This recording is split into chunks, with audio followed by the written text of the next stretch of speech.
Bonjour à tous. Bonjour. Bonjour. Je reçois Jean-Charles Matet, le champion des pandas, en fait le représentant du clan des pandas, Oui, l'officiel. l'officiel. Bientôt on va d'extinction. Oui, Parce que Dieu c'est- merci. Et je reçois Sébastien Brunet, qui On est fait donc tout le le champion intergalactique de route pour la 5e vidéo dédiée aux factions, plus exactement la 6e après l'introduction. Et pendant cette vidéo, nous allons nous consacrer aux loutres. Exactement, voilà. Alors, avec disclaimer Maintenant, habituel, c'est je me tais. subjectif, un avis, si Non, vous n'êtes c'est- pas non, d'accord. c'est une opinion. Ah, j'oublie à chaque Non, fois. c'est pas une Ah, opinion. c'est pas une opinion. Il n'y a pas d'opinion, vous êtes sur la vérité. Voilà, c'est la chaîne de la vérité. La chaîne de la vérité. Nous, on est objectif. C'est la seule différence avec les autres chaînes. Exactement. Donc, surtout avec les loutres, qui en plus sont une faction hyper carrée, parce que c'est la faction, on va dire, méta. Donc, c'est la faction qui repose de plus sur la négociation de tout le jeu. Oui, c'est celle qui, si on connaît pas le jeu, on peut pas vraiment jouer aux loutres. Donc C'est- faut vraiment connaître les autres factions pour le coup. Ouais, c'est vraiment une faction d'extension parce que c'est la faction marchande en fait. C'est la seule qui a un mécanisme d'échange dans le jeu. Mais là, c'est vraiment toute la faction qui repose sur des services qui lui sont propres. Voilà, c'est une faction qui est basée sur l'opportunité. C'est Ouais. ça, son idéologie, c'est l'opportunité et comment profiter d'une situation. Et c'est aussi la faction, c'est un Attendez, peu. je fais une pause. J'ai compris ce qu'a dit Jean-Charles. Je tenais à le signaler. Parfois, je le signale de temps en temps. Enfin, pas de temps en temps, quand ça arrive. Ouais. Bon, bah, je vais essayer de Ça faire m'aide. mieux. Et donc, et l'autre chose, c'est que c'est aussi l'archétype de la faction boule de neige, puisque c'est la faction qui, à travers le commerce, va accumuler, accumuler, accumuler, puis grossir, grossir, grossir, et puis à la fin, Ce qu'on appelle le ruissellement. être un peu inarrêtable. Voilà. Bah, C'est en les fait, capitalistes. Oui, c'est Apple et Nvidia Oui, en gros. En gros, et c'est Elon ça. Musk. Alors, le monopole sur la forêt, c'est un peu le but de la compagnie. Est-ce que vous avez déjà joué avec cette faction? Pas du tout. Je n'ai même pas joué à une table où cette faction était jouée. D'accord. Donc je suis. Alors, en gros, c'est la faction marchande. En gros, elle propose des cartes. Bah, on va laisser Voilà, elle l'expert fait de parler. la... moi, je vais dire comment. Voilà. On va laisser Michel gros jeu parler, surtout sur la partie Jean-Michel règles. Grosjeu. Oui, là, alors, partie règles, on s'est fait rabrouer par Jean-Michel Grosjeu dans notre première vidéo. On va mettre un lien dans la description sur la vidéo dédiée à la faction des loutres. Voilà. Donc, vous pouvez nous retrouver après l'avoir vu. On ne parlera donc que de stratégie. Ouais. Ici, on est des stratèges. Exactement. Voilà, donc, et pour finir sur un peu l'introduction sur les loutres, en termes de complexité, alors mécaniquement, c'est une faction qui est hyper simple. Là, il y a vraiment, surtout qu'on peut ignorer la moitié de ce qui est écrit sur le plateau parce que ça sert à rien.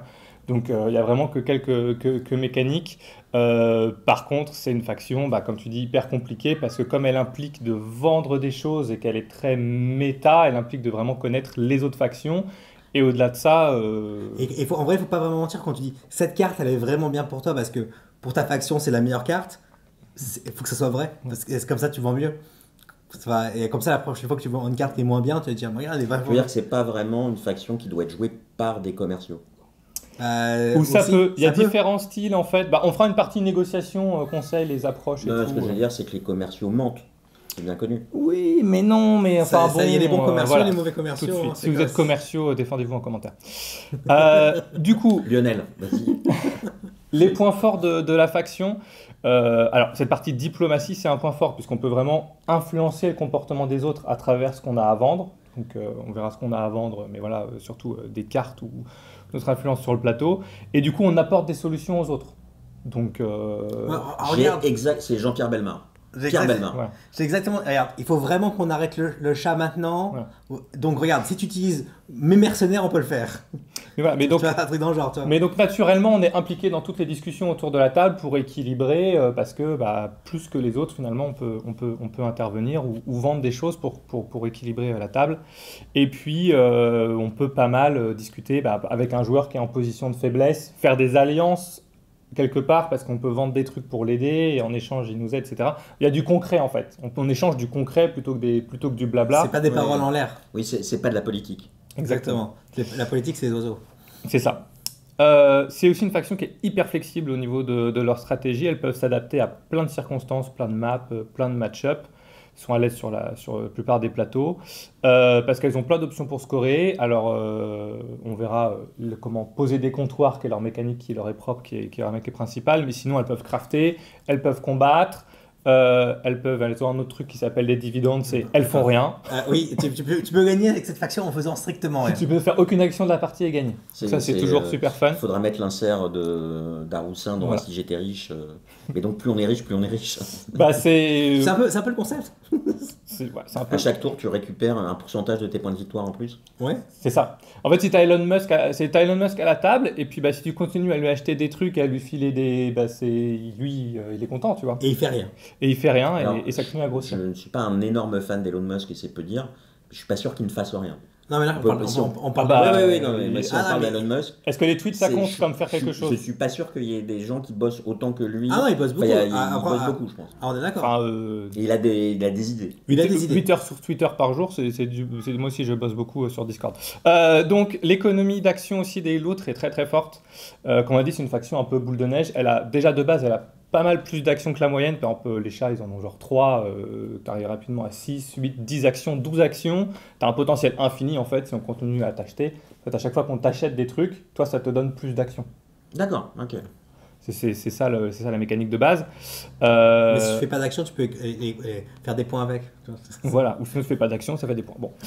C'est une faction qui est assez mobile puisqu'ils ont la capacité nageur qui leur permet de se déplacer comme ils veulent sur la rivière. Donc ils peuvent traverser la rivière comme si c'était un chemin et sans avoir besoin de contrôler ni rien. Puis ils ont du coup beaucoup d'actions, donc ils ont aussi beaucoup de déplacements. On peut apparaître à plusieurs endroits. Oui, on peut faire un peu des pop-ins, Les téléportes. des téléportes. Ouais. Voilà, on fait un petit comptoir, on fait ah coucou, je viens vous coloniser, coucou, je viens commercer, et hop, ils apparaissent comme ça. Beam me up, Scotty. Exactement. Voilà, et puis on n'a pas besoin de faire de bâtiments, nous. Donc on est vraiment flexible, on s'en fout un peu, on va un peu où ça nous arrange. Ah, et donc on n'offre pas de points aux autres. Ah si, on peut. On place quelques jetons quand même sur le plateau. On place des comptoirs commerciaux. Voilà. Mais on n'a pas besoin des emplacements. Et commerciaux d'ailleurs aussi. Moi aussi, les deux. Mais on n'a pas besoin des carrés, parce que même si quelqu'un il y a un endroit où il y a 3. D'accord, ok. Il n'y a pas besoin des emplacements. C'est ça qui veut dire pas besoin de bâtiment. Ça c'est. Voilà. Les D'accord. bâtiments c'est les carrés et les jetons c'est les jetons. Ah, ça comme ok. ça. C'est les Ouais, emplacements. ça comme D'accord, ça. moi, j'appelle ça les emplacements. les emplacements. On a besoin des emplacements. L'autre. C'est des vendeurs à la sauvette en fait. Exactement aussi. Ah ouais, ils font. Opportuniste. Ils font un espèce de food Ils sont à la truck, sortie du métro, ils étendent leur truc C'est avec les ça. baskets. Ils te vendent de la crypto et puis ils se. Puis dès ils se qu'il y a une sirène ou une machin, hop, je remballe tout Voilà. Exactement. dans le métro. Alors, on a qu'ils étaient flexibles sur la stratégie, mais quand même là où ils sont vraiment très très très très forts, c'est sur le craft, sur la fabrication. D'accord. Ils ont la plus forte capacité de pioche de tout le jeu, je pense. Alors ils sont obligés de dépenser des actions pour piocher, eux, contrairement à toutes les autres factions. Ouais, c'est pas automatique. Ils n'ont pas de pioche automatique. C'est une action de piocher. En fait, tu as tellement d'actions Ouais. que tu peux que tu Et en pioches plus, beaucoup. c'est bien de piocher, comme ça, les gens ils t'achètent des cartes. Enfin, Voilà. Et en plus de ça, du coup, on crafte pas. En fait, donc les comptoirs qui sont les petits ronds qu'on pose sur le plateau. En fait, on crafte pas avec ça. On crafte sur notre propre plateau joueur avec ce qu'on a libéré. En gros, avec des emplacements de craft disponibles. En gros, en fait, on peut jamais nous empêcher de crafter. Mhm. Même si on nous détruit Ok. nos trucs, on peut pas nous empêcher de crafter. Donc ça donne beaucoup de C'est flexibilité. comme si on avait à ce appris la niveau-là. technologie C'est pour comme le si faire. que. C'est comme si que Exactement. on Ouais. savait faire. Voilà. En plus, on peut crafter en cours de tour pour faire des trucs un peu surprises. Bon, même si. Voilà. Et du coup, il y a cette capacité de victoire explosive qui est liée à l'effet boule de neige, c'est qu'en fin de partie, on peut faire 10-12 points d'un coup.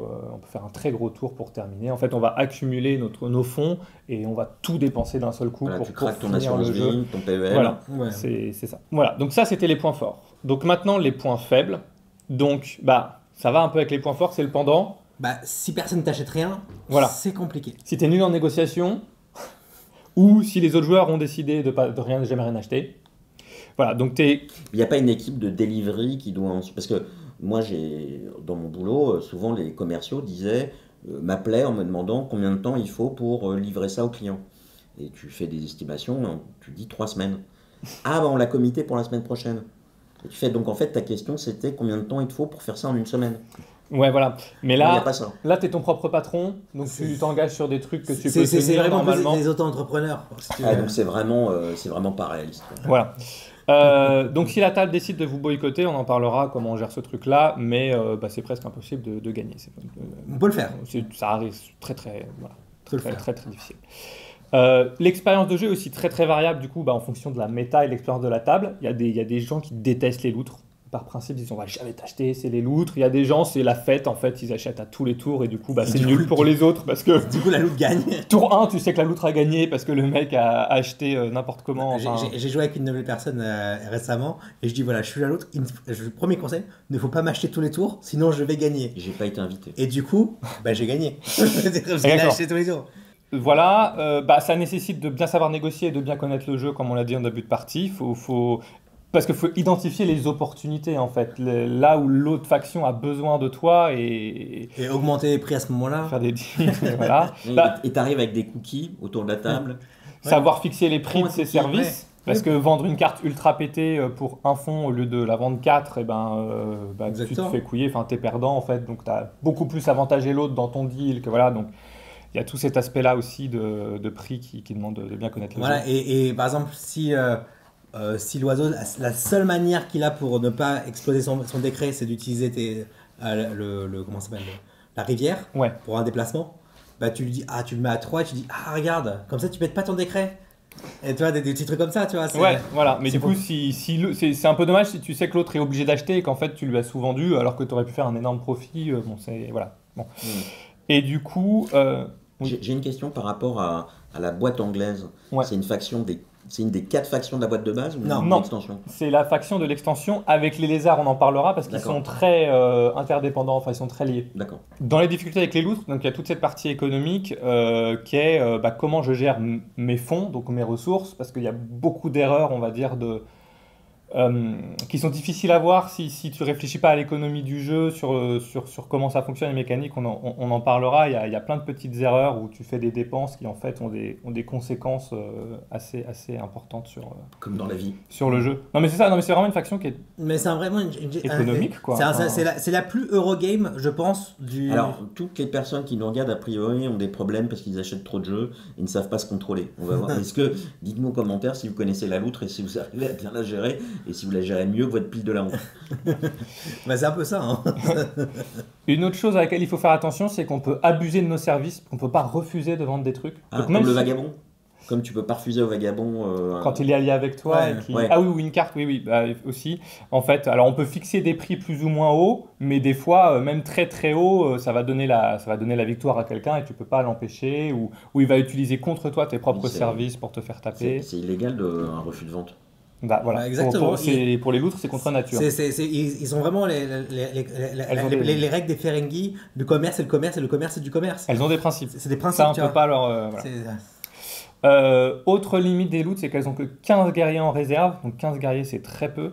Au début, on croit que les loutres, elles peuvent beaucoup taper, elles sont très fortes et tout. En fait, il faut qu'elles fassent très très attention parce que on n'a pas assez de guerriers pour être partout. En général, on se concentre qu'à un seul endroit. Sur 2-3 clairières. Voilà. Même une grosse clairière Oui. et un peu, voilà, mais voilà. Mais 2-3, c'est vraiment le maximum, ça que je voulais dire. Ouais, non, c'est compliqué de se séparer et du coup on n'a pas vraiment de défense spécifique et ce qui fait le plus mal à notre économie, à part les erreurs de gestion, mais ça on en émettre une fois qu'on le sait, c'est de perdre des loutres parce qu'une action qui nous coûte très très cher c'est de recruter et du coup perdre des guerriers c'est assez... Il faut pas le faire. Voilà. Et du coup on n'est pas si fort en combat qu'on pourrait le croire, même si on a un gros tas de loutres qui fait peur et qu'on a 15 actions de combat, et ça nous coûte très cher. Dernière limite, alors on a dit oui, on a de la mobilité, tout ça, surtout sur la rivière, mais justement, si on sort de la rivière, on peut aussi se faire piéger.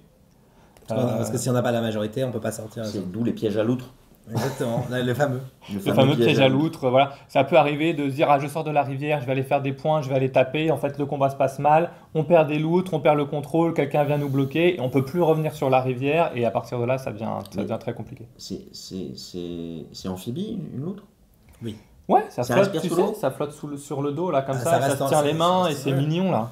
Ouais, ça mange leurs enfants aussi. Ça fait la vaisselle. Ah d'accord, c'est comme moi dans le bain en fait. Exactement, Ouais. c'est exactement ça. Le ventre alerte. On La mettra seule une photo. différence c'est que je peux pas mettre la tête sous l'eau. Je Oh, bois la oui. tasse. Okay.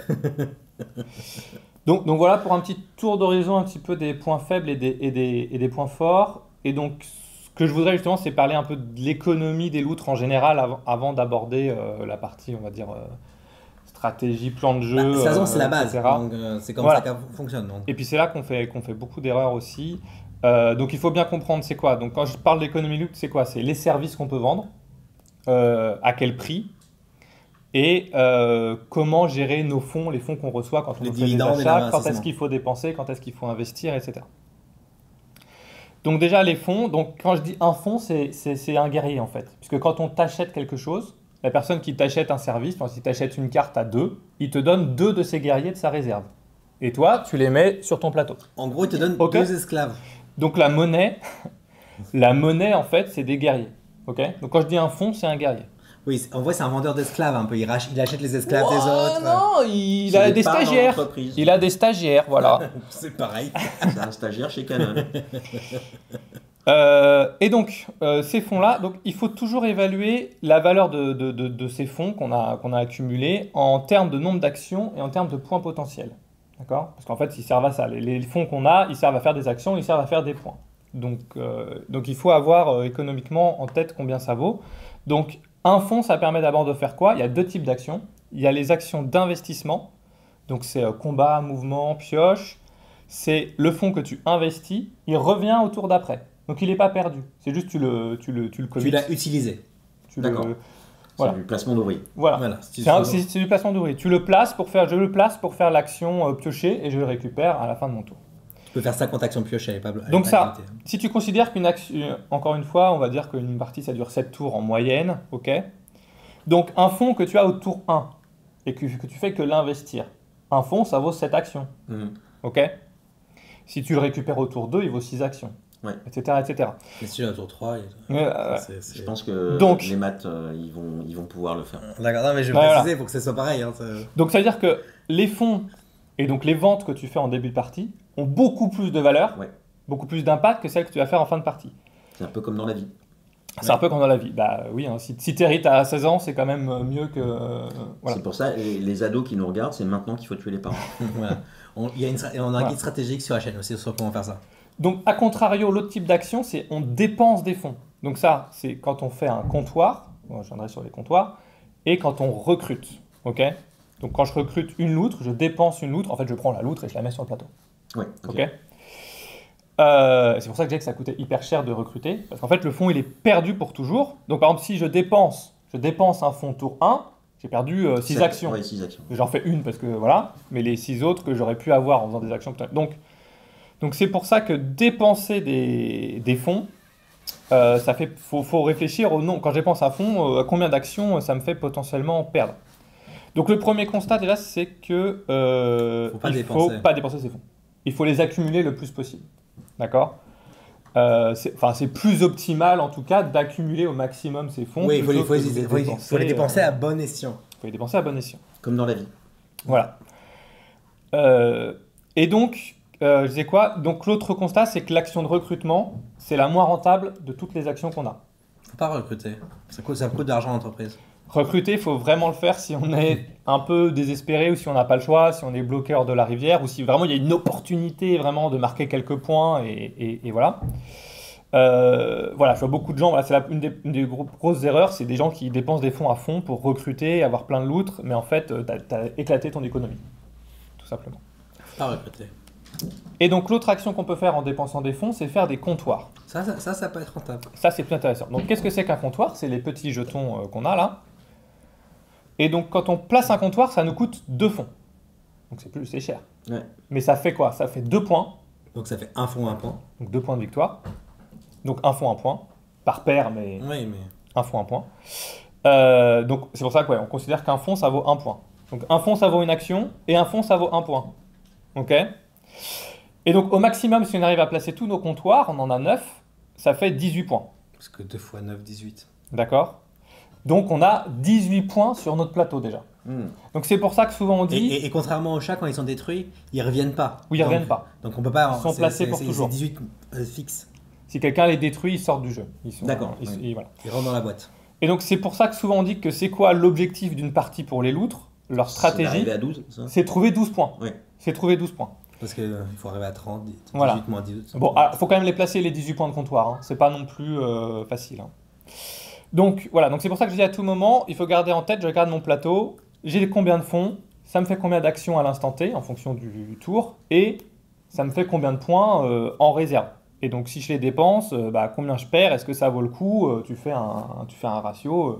Voilà, est-ce que l'action me rapporte plus que ce que je vais perdre? Et les fonds, il faut plutôt les évaluer effectivement par paire, parce qu'on les dépense par paire identique. C'est bien d'utiliser ses propres fonds, comme ça on rend pas les trucs aux autres. Voilà. Ou on peut leur les distribuer. Enfin, ça c'est après la Contrairement à la vie, c'est mieux d'utiliser ses propres fonds. Non, mais ce qui se passe, c'est que ça peut être de la négociation. Regarde, je vais utiliser tes propres fonds, donc tu pourras m'en racheter. Donc voilà, donc c'est ce qu'on disait. Voilà, si vous n'avez pas de raison particulière de dépenser, de faire un comptoir, si vous avez un objet à crafter maintenant, pourquoi pas. Enfin, effectivement, ça peut être utile, mais vous dites pas. Voilà, une des plus grosses erreurs, c'est de dire je sais pas, le chat, il place un bâtiment ou deux par tour, il fait 3-4 points par tour. Donc moi, je veux suivre le tempo, donc je vais faire ça. Donc je vais dépenser autant que possible mes fonds pour suivre le tempo et placer des comptoirs. C'est très con parce que le comptoir, il vaut 2 points au début de partie, il vaut 2 points en fin de partie, pareil. Donc, sauf qu'entre-temps, vous aurez pu avoir 6 actions de plus. Voilà, donc autant les placer à la fin. Donc tu disais dans les règles un peu générales pour prioriser les fonds dépensés, donc plutôt dépenser ses fonds d'abord. Pourquoi? Parce qu'en fait, les guerriers loutres, tes propres fonds, on va expliquer comment tu gagnes tes propres fonds, mais voilà, ils sont moins flexibles. Parce que tu peux dépenser des fonds pour faire un comptoir qu'à l'endroit où la faction dont le fonds est dépensé contrôle la clairière. C'est vaguement clair? Mais en gros, si je dois dépenser mes propres fonds, il faut que moi je contrôle la clairière. Par contre, si j'ai des fonds de l'oiseau, n'importe où l'oiseau contrôle, moi je peux placer un comptoir. Donc il vaut mieux garder les fonds adverses qui sont quand même beaucoup plus flexibles. Et essayer de garder des paires de fonds variés aussi. Oui. C'est voilà, pas avoir qu'une seule couleur, une seule couleur. Les nombres impairs, c'est chiant. Nombres impairs, c'est chiant, vous pouvez les dépenser en priorité, ceux qui sont impairs, ils sont moins utiles. Un comptoir, ça a un autre avantage, donc ça fait 2 points. Et en plus, ça recrute une loutre. Ah. Et ouais. Donc en fait, quand tu fais le calcul... C'est un recrutement gratuit. C'est un recrutement gratuit ou en plus. Donc, entre perdre un fonds pour recruter une loutre, ou perdre 2 fonds pour faire 2 points, et recruter une loutre et pouvoir crafter, parce qu'en fait, on libère un emplacement de craft qui correspond au comptoir qu'on fait. Clairement, il faut plutôt faire des comptoirs. Oui. Hein, les mathématiques sont formelles. Et c'est un fin mathématicien qui vous dit ça. Ouais, voilà. C'est à l'école des pandas que j'ai appris. Voilà, il y a d'autres règles un petit peu pour placer les comptoirs. Mais ça a déjà été vu sur Michel Grandjeu. Bon, mais en tout cas, faut pas les défendre, les comptoirs, on s'en fout. Hein. Ouais, ne défendez pas vos comptoirs, ça ne sert à rien. Je vois aussi des gens qui font ça, qui essayent de défendre leurs comptoirs. On s'en fout. Parce que comme je disais, on crafte pas avec les comptoirs, on crafte avec l'espace libéré par le comptoir sur notre plateau. Il y a une exception, à part si on est en train de scorer là-dessus. Oui, pour les dividendes. C'est-à-dire que les 2 points qu'on a marqués, ils sont faits. Et si le comptoir est détruit, non, en fait même ça nous arrange que les comptoirs soient détruits. Parce qu'en fait ça veut dire qu'on pourra replacer un comptoir à cet endroit-là si on en a besoin plus tard. Alors tu disais qu'il n'y avait pas besoin d'emplacement, mais par contre tu as une limitation quand même? Il faut que la personne contrôle. Il faut contrôler en fait. Mais est-ce que tu peux mettre plusieurs comptoirs sur la même clairière? On peut avoir qu'un comptoir dans une clairière. C'était ça qui me manquait. Donc voilà. Jeu. Essayez d'éviter aussi de placer des comptoirs sur la rivière, parce qu'en fait c'est un espace qui vaut mieux se réserver pour la fin de partie. Parce que vous êtes sur la rivière, donc en fin de partie, vous posez vos comptoirs directement sur la rivière. Donc évitez de bloquer, vous êtes un peu obligé d'en mettre sur la rivière, mais laissez-vous quelques emplacements.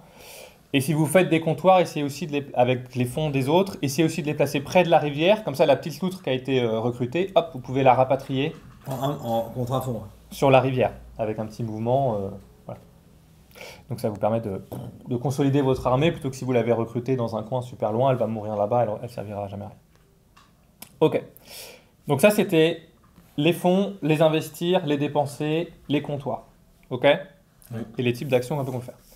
Maintenant, on va parler du protectionnisme. Donc, il y a une mécanique pour les loutres si on leur achète rien. Loutre first. Ouais, Make the loutre great again. Great again. Make the river great again. Alors, great again. et voilà, donc on va parler du protectionnisme et du surplus de fonds qui sont deux notions un peu liées. Donc, si personne t'achète de service, ok. Donc tout le monde trouve que tes cartes sont nulles, tout le truc, il n'y a rien qui s'est passé avec toi. Les loutres, au début de leur tour, ont 2 fonds gratuits de compensation qui sont 2 fonds neutres, qui sont 2 de leurs propres fonds en fait. Qui sont 2 fonds loutres. Ils recrutent leurs propres stagiaires. Voilà.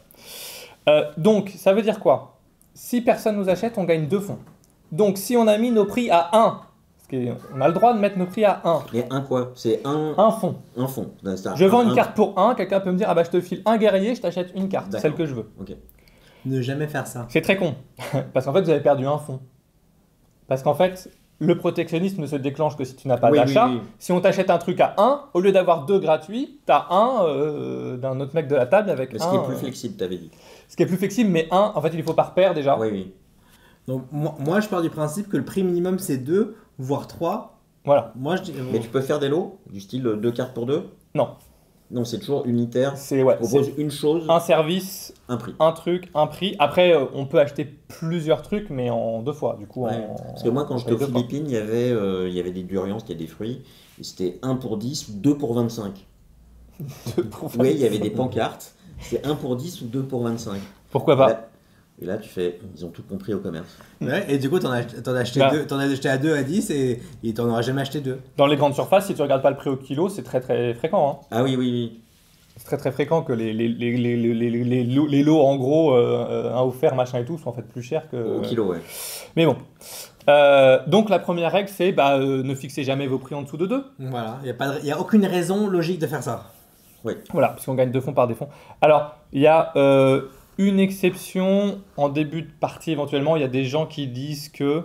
Alors pourquoi? Parce qu'en fait, à la mise en place, tout premier tour, tu commences avec 3 fonds par défaut dans tes lots. Oui, d'accord. Donc tous les achats. Donc de toute façon, tu n'auras pas le protectionnisme. Donc tous les achats que tu engranges avant, c'est du surplus, c'est du bonus. Oui. Donc il y a des gens qui disent moi je mets à 1 premier tour, comme ça je sais qu'on va m'acheter 1 ou 2 fois et je commence avec un gros tour.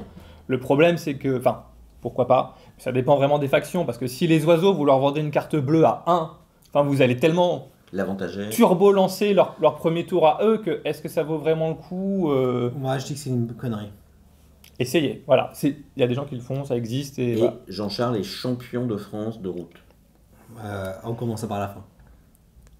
Tac, tac, tac, donc ça on a dit pas sortir de la rivière, etc. Donc on a dit 2 c'est le minimum, 3 C'est une bonne moyenne, moi, je trouve. 3 c'est un peu premium pour moi, enfin toi tu fais un petit surplus par Ouais. rapport au protectionnisme, donc c'est gagnant-gagnant, moi je fais un petit bénéf, toi tu as ton service et tout, Et parce que s'il n'achète pas, moi, ça me paraît, c'est pareil pour voilà. moi. En général c'est quand tu as une carte qui est bien, tu vois. Ouais, mais si tu dis 2, si tu vends un truc à 2, si tu le vends pas, c'est pareil en fait. Mais oui, mais comme Donc, l'adversaire va te dire ouais mais mes fonds à moi ils sont plus précieux que tes fonds à C'est toi, vrai. ce qui est vrai. Et donc, et puis si tu vends à 2, peut-être que tu as 2 achats, parce que tu as mis des prix bas. Peut-être qu'il y a 2 personnes qui vont acheter dans le tour. D'accord. Parce que si tu ne vends pas quelque chose, tes ventes s'arrêtent. Non, tu gagnes 2. Si tu ne vends rien et Oui. que ça revient à toi, tu gagnes tes 2 propres Mais fonds. tu vends qu'une seule chose par tour. Ah non, les gens, ils peuvent acheter tout ce qu'ils veulent partout. Hein. Alors, Non, mais ce que je veux dire, c'est est-ce que ton cycle de vente s'arrête à la première vente? Non, Non. il n'y a pas de type de D'accord. vente. chaque, Chaque joueur, au petit déjeuner, peut acheter des trucs. joueur, au tout début de son tour, c'est le premier truc qu'ils peuvent faire, ils peuvent t'acheter des services. Alors par défaut, c'est un service par joueur, par tour. Et après, il y a la règle, c'est que s'il y a des comptoirs en plus et qui sont sur des comptoirs, ils peuvent acheter d'autres services. Mais est-ce qu'il y a. Mais tu peux vendre, chaque joueur peut acheter un truc différent, chacun à son tour. D'accord, mais il y a des cycles d'aller-retour sur le prix, il y a de la négo. Non. Il y a de la négo. Toi, à la tu fin fixes de les ton prix. tour, tu fixes les prix. À ton tour, tu fixes les prix, mais ils sont fixés pour toute la manche. On y reviendra, c'est un peu C'est ça pénible. qui me manquait. Exactement. J'ai pas vu la vidéo Voilà. de Jean-Michel Grosjeu. Et 4, c'est prohibitif. Quand 4, donc c'est le maximum qu'on peut, dans les règles, fixer les prix. Tu peux dire je vends 6, mais ça ne marchera pas. C'est illégal. C'est quand on veut pas que quelqu'un achète le service. C'est soit parce qu'on a une super carte que nous on veut se garder et crafter, ou c'est la fin de partie et on veut pas que quelqu'un utilise nos services, ou que ça leur coûte extrêmement cher pour gagner. Voilà, donc 4, c'est on veut dire m'achète pas. Mais si quelqu'un achète à 4, on est content parce que là Ouais. vraiment. C'est comme quand vous êtes invalide et que vous demandez le prêt à une assurance pour un crédit. On vous dit c'est 30% et toute garantie exclue sauf la mort. Ah oui, c'est embêtant ça. Oui. Bon. Ça veut dire on veut pas vous assurer. Sauf si tu veux être assuré contre la mort. Mais Bah, bon, en fait, après quand c'est moins t'es nihiliste utile. et que tu crois pas en Dieu, C'est moins utile quoi. c'est la seule clause d'assurance dont tu te contrefous en fait. Ah ouais, c'est embêtant. Après moi le déluge. Donc bon là on est très généraliste, hein. On rentrera Bien peut-être un sûr. peu dans la négo, mais ça va varier vraiment Déjà, en fonction. déjà, on est déjà rentré Voilà. quand même dans le cœur. ça. Voilà, on va voir, il y a des gens qui mettent des prix plus faibles en début de partie pour inciter, ça dépend des factions. Il y a des factions, après il y a des Ça petites dépend- subtilités, ça mais dépend des on cartes. en parlera Voilà. sur les subtilités des factions. Donc on va parler vite fait du coup des services, du coup concrètement qu'est-ce qu'on peut vendre. Ouais. Ça va t'intéresser. Donc déjà, le service le plus important c'est vendre des cartes. Ouais, c'est ce que 80% de vos ventes Voilà. d'après la loi de Pareto, 80% de votre chiffre chiffre d'affaires Voilà. sera sur la vente des cartes. C'est le meilleur moyen d'obtenir des fonds, donc pour vous l'objectif c'est d'avoir une main qui est toujours bien fournie. À 5 cartes, du coup. Donc c'est 5 cartes. Elles sont pas belles mes cartes. Elles sont pas belles. Et il faut qu'elles soient fournies, il faut que les cartes elles soient bien. Voilà. Donc c'est pour ça que l'action de piocher elle est vraiment prioritaire pour les loutres. Donc on dit, voilà, toi ton but, les loutres elles essayent de creuser le deck le plus possible pour récupérer les meilleures cartes, parce que soit elles les vendent, soit elles les fabriquent. Voilà. C'est tout, c'est bénéf. Moi, une fois, j'avais une très bonne carte, le truc avec les cercueils. Ouais. Tour 1, je dis, c'est la meilleure carte du jeu. Achetez-la. Personne l'a acheté pendant le premier tour. Je dis, ok. Ben, j'ai gagné avec. J'ai fait. Ce nombre de parties que Jean-Charles a gagné avec les loutres, Incroyable. incroyable. C'est le seul. On est déjà à 2. Hein. Ah, Ou alors ouais. c'était la même. C'était la même. Ah, Donc voilà, n'hésitez pas à piocher au-delà de votre limite de main, vous n'êtes pas obligé de vous arrêter à 5, parce que si c'est l'adversaire qui pioche la bonne carte, bah c'est un peu dommage, il Parce va que, pas vous l'acheter quoi. Parce que vous pouvez défausser, c'est pas grave. Donc je pense qu'il y a le mauvais réflexe, c'est de dire ah bah je suis à 5 cartes, j'arrête de piocher, mais du coup je fais d'autres actions un peu nulles. Enfin si vous avez mieux à faire, on est d'accord, mais Voilà. sinon Faites les trucs intelligents, et une fois que vous avez fini les trucs Voilà. intelligents, en vous fait, piochez. globalement, on s'organise. dans le doute faut piocher. Voilà.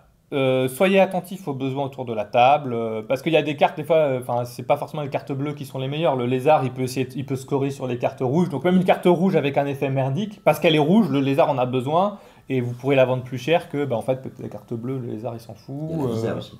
Ouais. Il y a la Visa, il y a la Black Master American Express. Cet épisode est sponsorisé par Bourse-Bank, un lien dans la description. Je vais vraiment mettre un lien dans la description. Je suis harcelé par, c'est quoi, c'est Revolut là sur on- YouTube, là c'est l'enfer. Bon. Ils vont sponsoriser cette. Dites si vous avez une pub Revolut au début de cette vidéo. Non, mais il n'y a pas de pub sur. Ah, si, Ah oui, mais vous c'est- touchez. C'est Non, qui non, vous non, oblige. alors déjà avec les génériques qu'on utilise, généralement on touche rien. Ouais. Mais même quand tu monétises pas la vidéo, aujourd'hui tu as des pubs. Ouais, ouais, Ouais, ouais. c'est Et aujourd'hui. même quand tu payes un abonnement premium YouTube, aujourd'hui ça a des pubs. Non. Si, Ah, si. Ah, si, Ah, ils ouais. ont changé. Il commence. Les pubs qui considèrent être importantes. Ah oui, bah alors Ah. ça, vous venez de, Voilà. vous venez de signer le fait que je Pardon, client. n'aurai pas de, je n'achèterai jamais un Ouais. abonnement premium. Amazon Prime fait pareil. Revenons Voilà. à nos boutons et à nos loutres. Non, mais voilà, il y a des conseils économiques des loutres et dans la vraie vie. Vous voyez, C'est pour ça que cet épisode vraiment- est sponsorisé par Regardez, Bourse-Bank. j'espère que vous le regardez parce que c'est trop bien. Voilà, donc Pourquoi laissez pas vos cartes à un prix trop bas. Voilà, il y a des factions qui peuvent acheter plein de cartes d'un coup pour vraiment faire un max de points comme les taupes. Bon bah faites attention à ça. Le deuxième service qu'on peut vendre, c'est les bateaux. Les bateaux. Les bateaux. Les bateaux. Les bateaux, c'est quoi? C'est que nous, on est maître de la rivière et donc on peut faire profiter aux gens de la rivière comme un chemin. Et au milieu coule une rivière. Et voilà. Et donc on leur vend les bateaux. Alors, Là, pour info, la rivière s'appelle la Garoute. tu l'as demandé à Colwerley ça dans l'interview? Non, c'est un truc qu'on m'a dit. C'est dans fact-checké? Ouais, c'est fact-checké. Ok. Alors, le petit problème avec les bateaux, c'est que contrairement au pouvoir des loutres, où les loutres peuvent utiliser la rivière comme un chemin et ignorent le contrôle, là, la personne qui loue les bateaux doit quand même contrôler Ouais. les clairières. Donc, c'est un peu moins utile. Je pense que c'est le truc le moins vendu en général. Personnellement, je crois que je m'en suis servi. À titre personnel, je m'en suis peut-être servi une fois. Ça peut arriver, mais c'est vraiment. Mais t'avais gagné, non? et- Non, c'était juste pour pas faire exploser mon. Ça lui a fait gagner. là. C'est hyper circonstanciel, genre vous voyez que le bois du chat est bloqué, il peut l'acheminer, ou les oiseaux ils vont criser en mouvement, mais s'ils prennent les bateaux, ça va. La plupart du temps, les joueurs ils se débrouillent, ils trouvent un autre moyen de faire Ouais. leur tour. Donc en généralement ça reste à bas prix, en général, ça reste à 2 les bateaux, enfin sauf à la fin de la partie où tu mets à 4 dans le doute, pour pas que voilà. Mais voilà, bon, faut être attentif, peut-être vous allez voir des opportunités, mais souvent les joueurs ils y pensent pas Ils y d'eux-mêmes. pensent pas parce qu'ils n'ont pas l'habitude de ce chemin. Voilà. Et le dernier service, c'est les mercenaires. Donc les mercenaires, c'est quoi? C'est tu vends tes loutres. En fait, toutes les loutres que tu as sur le plateau, elles appartiennent aussi au joueur adverse pour contrôler et pour combattre. Le temps de son tour. Donc par exemple, le chat il peut s'en servir pour déplacer tout son bois. Juste il paye pour pouvoir déplacer son bois. Pour construire, parce qu'il a besoin de Parce qu'en contrôler. fait, ça peut lui donner les majorités. Exactement. Ça lui donne le contrôle surtout. En fait, voilà. Contrôler une carrière, c'est vraiment un prérequis hyper important pour plein de mécanismes dans le jeu, plein de factions. Donc c'est quelque chose qui a de la valeur, c'est important, mais c'est aussi circonstanciel. Il faut être attentif. Et donc, si je comprends bien, tu peux aller emmerder quelqu'un en lui piquant le contrôle, en lui disant si tu veux, je te rends le contrôle. Ça Oui. s'appelle une extorsion. Effectivement. Non, c'est une négociation. Non, J'allais mais en c'est- parler, tu vois, tu j'ai peux une pas dire roue, ça. c'est écrit en rouge, l'extorsion. D'accord. On va. Mais voilà. Mais donc, il faut vraiment identifier en amont les cas de figure où ça va apporter un avantage à l'acheteur et être proactif. Éventuellement, à ton tour, tu te déplaces à l'endroit où tu sais que les Ouais, mercenaires, ouais. machin, Tu crées une opportunité d'achat. où tu discutes, tu te mets d'accord sur le prix. Voilà, ça demande plus que les cartes, ça demande un petit peu d'organisation, d'anticipation, etc. et de négo. Alors, on peut utiliser les loutres pour contrôler et souvent pour construire. Bon, ça, à la limite, ok. Mais on peut aussi utiliser les loutres pour taper et combattre. Et alors là, c'est pas le même prix. Parce oui, qu'en fait, parce que c'est tes là, loutres qui crèvent. Ouais. Alors, si celui qui vous achète est aussi dans le combat, il est obligé de faire un truc équitable. Mais souvent, il va acheter là où il n'est pas pour qu'il n'y ait que vos loutres à vous qui crèvent. Donc là, vraiment, quand on veut vendre les mercenaires pour taper, il faut les vendre cher parce que ce qu'on a dit, le pire truc pour les loutres, c'est de subir des pertes. Mais alors, quand tu mets en vente des mercenaires, tu indiques pourquoi, pour quelle est l'utilisation des mercenaires. Tu peux négocier, mais le mec fait ce qu'il veut. Non, mais sans le tarif, il est au début. Tu as un prix Moi, pour je dis, mercenaire. Tu mets 1, 2, 3, 4. Voilà. Et tu mets. Moi, je dis à mon tour, tu vois, là, j'ai 5 loutres sur la série du chat, je mets les mercenaires à 3. Toi, l'oiseau, tu me les achètes. Et avec tes actions de combat, tu vas taper avec mes loutres, à ton tour, Et tu fais les la points. scierie du bois. Et c'est toi qui fais les points. Ok. Mais il peut faire ce qu'il veut. Il n'est pas du tout obligé de respecter. Oui, il peut les bouger. Alors, il ne peut pas les bouger. Ah. Il ne peut pas les déplacer. D'accord. Ça, il n'a pas le droit. Mais il peut acheter les mercenaires et les utiliser en fait à un autre endroit où on n'avait pas discuté. Et voilà. Ah, quand il t'achète des mercenaires, c'est. Il achète toutes les loutres du plateau. Ah. Mais comme on a dit, les loutres elles sont souvent concentrées sur un seul D'accord. endroit. C'est ce qui est le plus opti, donc on verra. Alors, soit vous faites ça, vous les vendez parce que ça aide l'autre. Alors ça peut aussi être une façon de faire la police sans avoir vraiment à le faire vous. Vous vous dites, moi je me déplace sur la menace, toi tu m'achètes et c'est toi qui fais les actions de combat. Et du coup c'est un peu, on s'y met à deux quoi. Mais bon, moi je fais un petit bénéfice. Je dis bénéfice parce que j'ai quand même organisé. Bah le truc. attends, c'est mes mercenaires, hein, c'est moi qui perds les trucs. Et est-ce que c'est binding? Non. Bah, Rien de quand binding. la personne te donne ces trois. Non, je te parle. Elle te dit, moi, je vais faire ça avec tes loutres. Bah, il fait ce que. Non. Bah, tant que Là, c'est pas. oui, de tant- toute façon, tu as déjà fixé ton prix. Oui. Donc, T'as fixé ton prix, t'as passé ton tour, après lui il fait ce hors qu'il de veut. compte. pas- Alors- le prix est binding par contre. C'est Oui, pour oui. ça que les mercenaires c'est à double tranchant.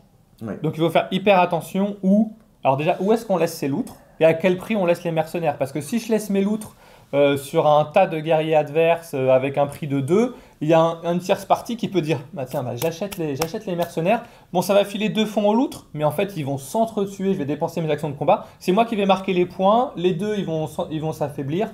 Voilà, donc en fait si moi je peux handicaper 2 joueurs et puis marquer un peu de points, j'ai donné un peu de... mais ça va pas compenser les fonds que j'ai filés à la loutre, voilà. Donc bon, dans le doute en gros, s'il n'y a pas d'accord, s'il n'y a pas de deal, si vous n'avez pas négocié un truc, vous laissez les mercenaires à 3 ou 4 pour pas qu'on en abuse et vous évitez de laisser traîner vos loutres à un endroit où il y a plein de points. Ouais. Vous laissez sur des clairières un peu vides, voilà, comme ça au pire on achète les mercenaires, on fait pas grand chose avec. Donc l'extorsion.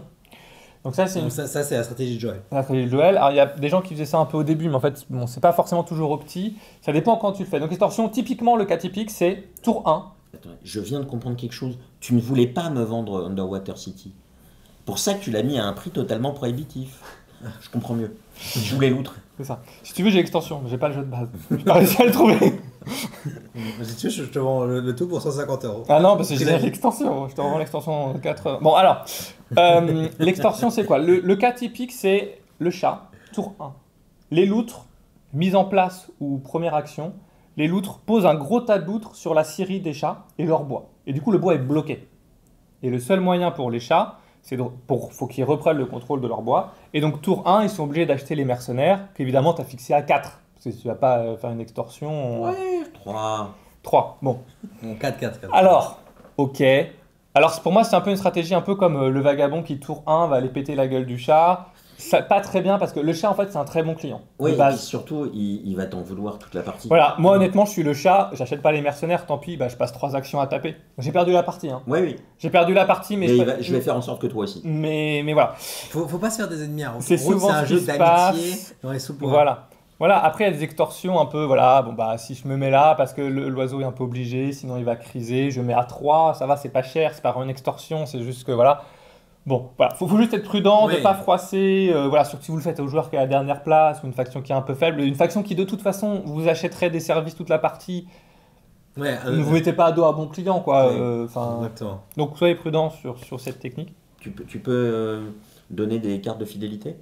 Oui, bah, ce qui se passe, honnêtement, si quelqu'un il t'achète tout le temps, tu t'auras monté ton prêt à toi et tu sais que franchement, je t'achète 2 cartes pour 2, tu dis, bah ok, en vrai, Ah, ça tu se- peux faire un discount in situ? Non, Non, non, t'es toujours obligé de fixer tes prix à ton tour. Oui, mais est-ce que euh, tu peux vendre en dessous de ton prix? non, C'est du dumping, c'est pas. t'as pas le droit. T'as pas le droit. Il y a des lois anti-dumping dans la forêt. Hein, Voilà. Ouais.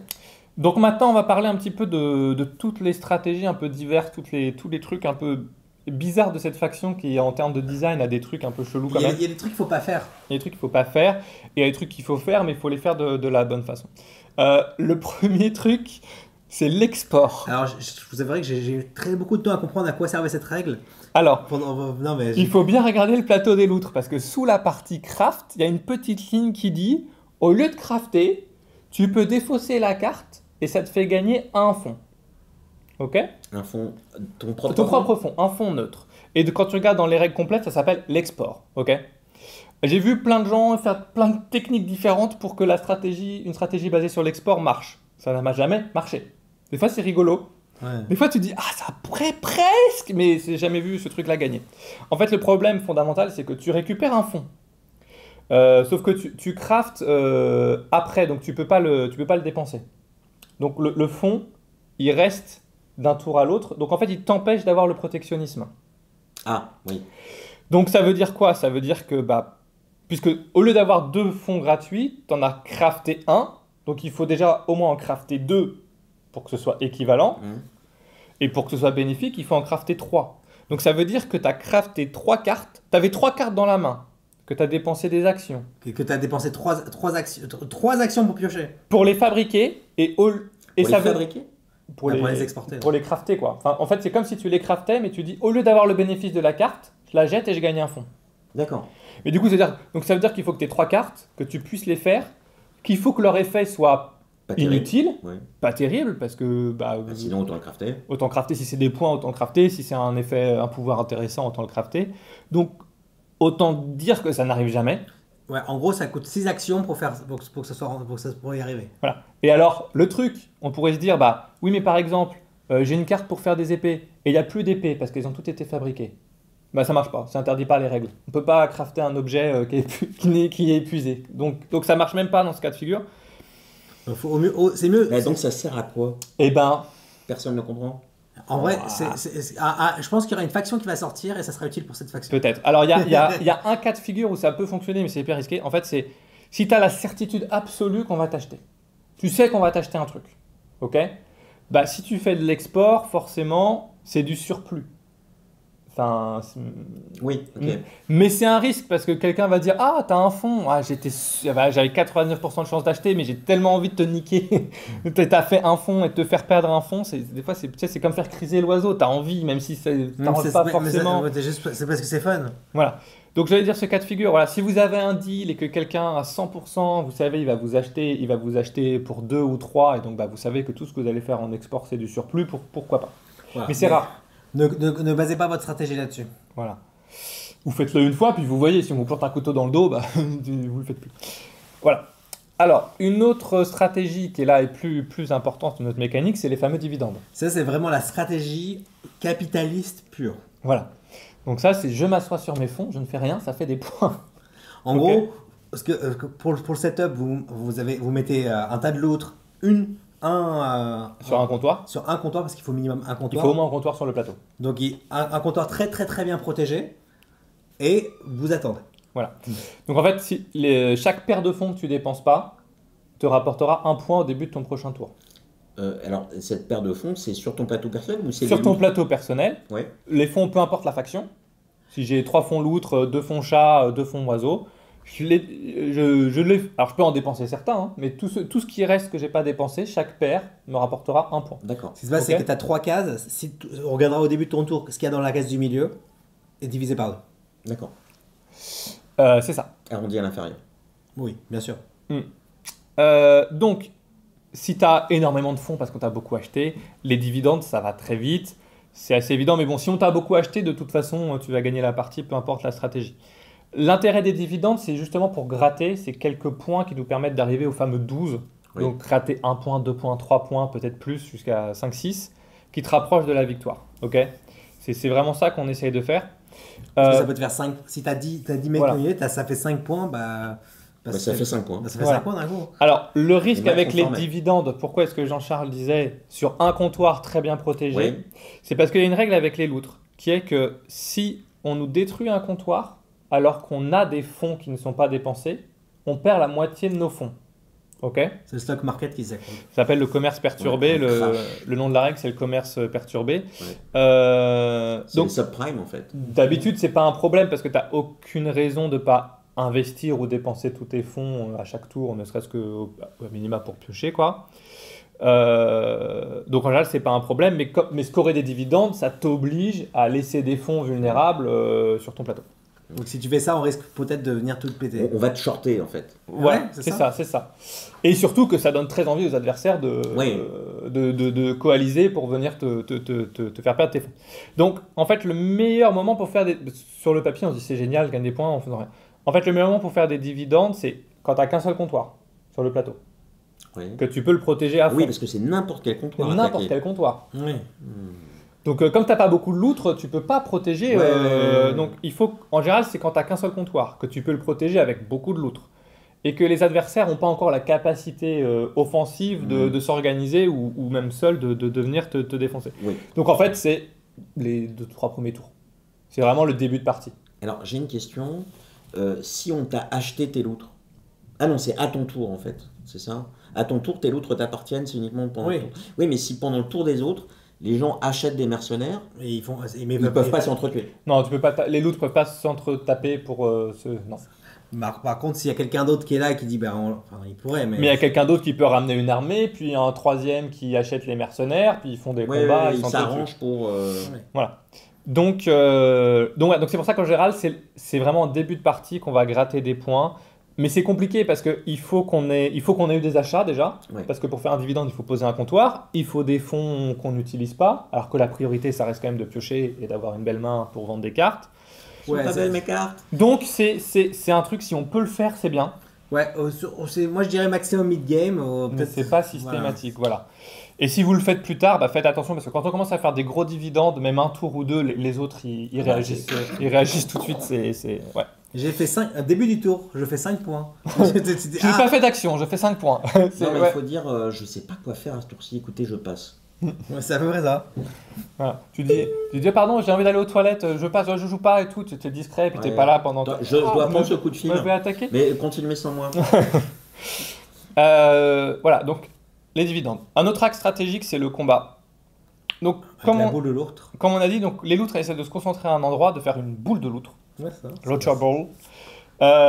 Et les loutres, elles peuvent faire très très mal, hein, parce qu'elles ont beaucoup d'actions. Donc tu peux faire 6, 7 combats, 8 combats en un C'est un seul peu le tour. ninja à Flesh and Blood, quoi. C'est un peu le Ouais. ninja à Flesh and Blood. Go again. Mais hyper fragile.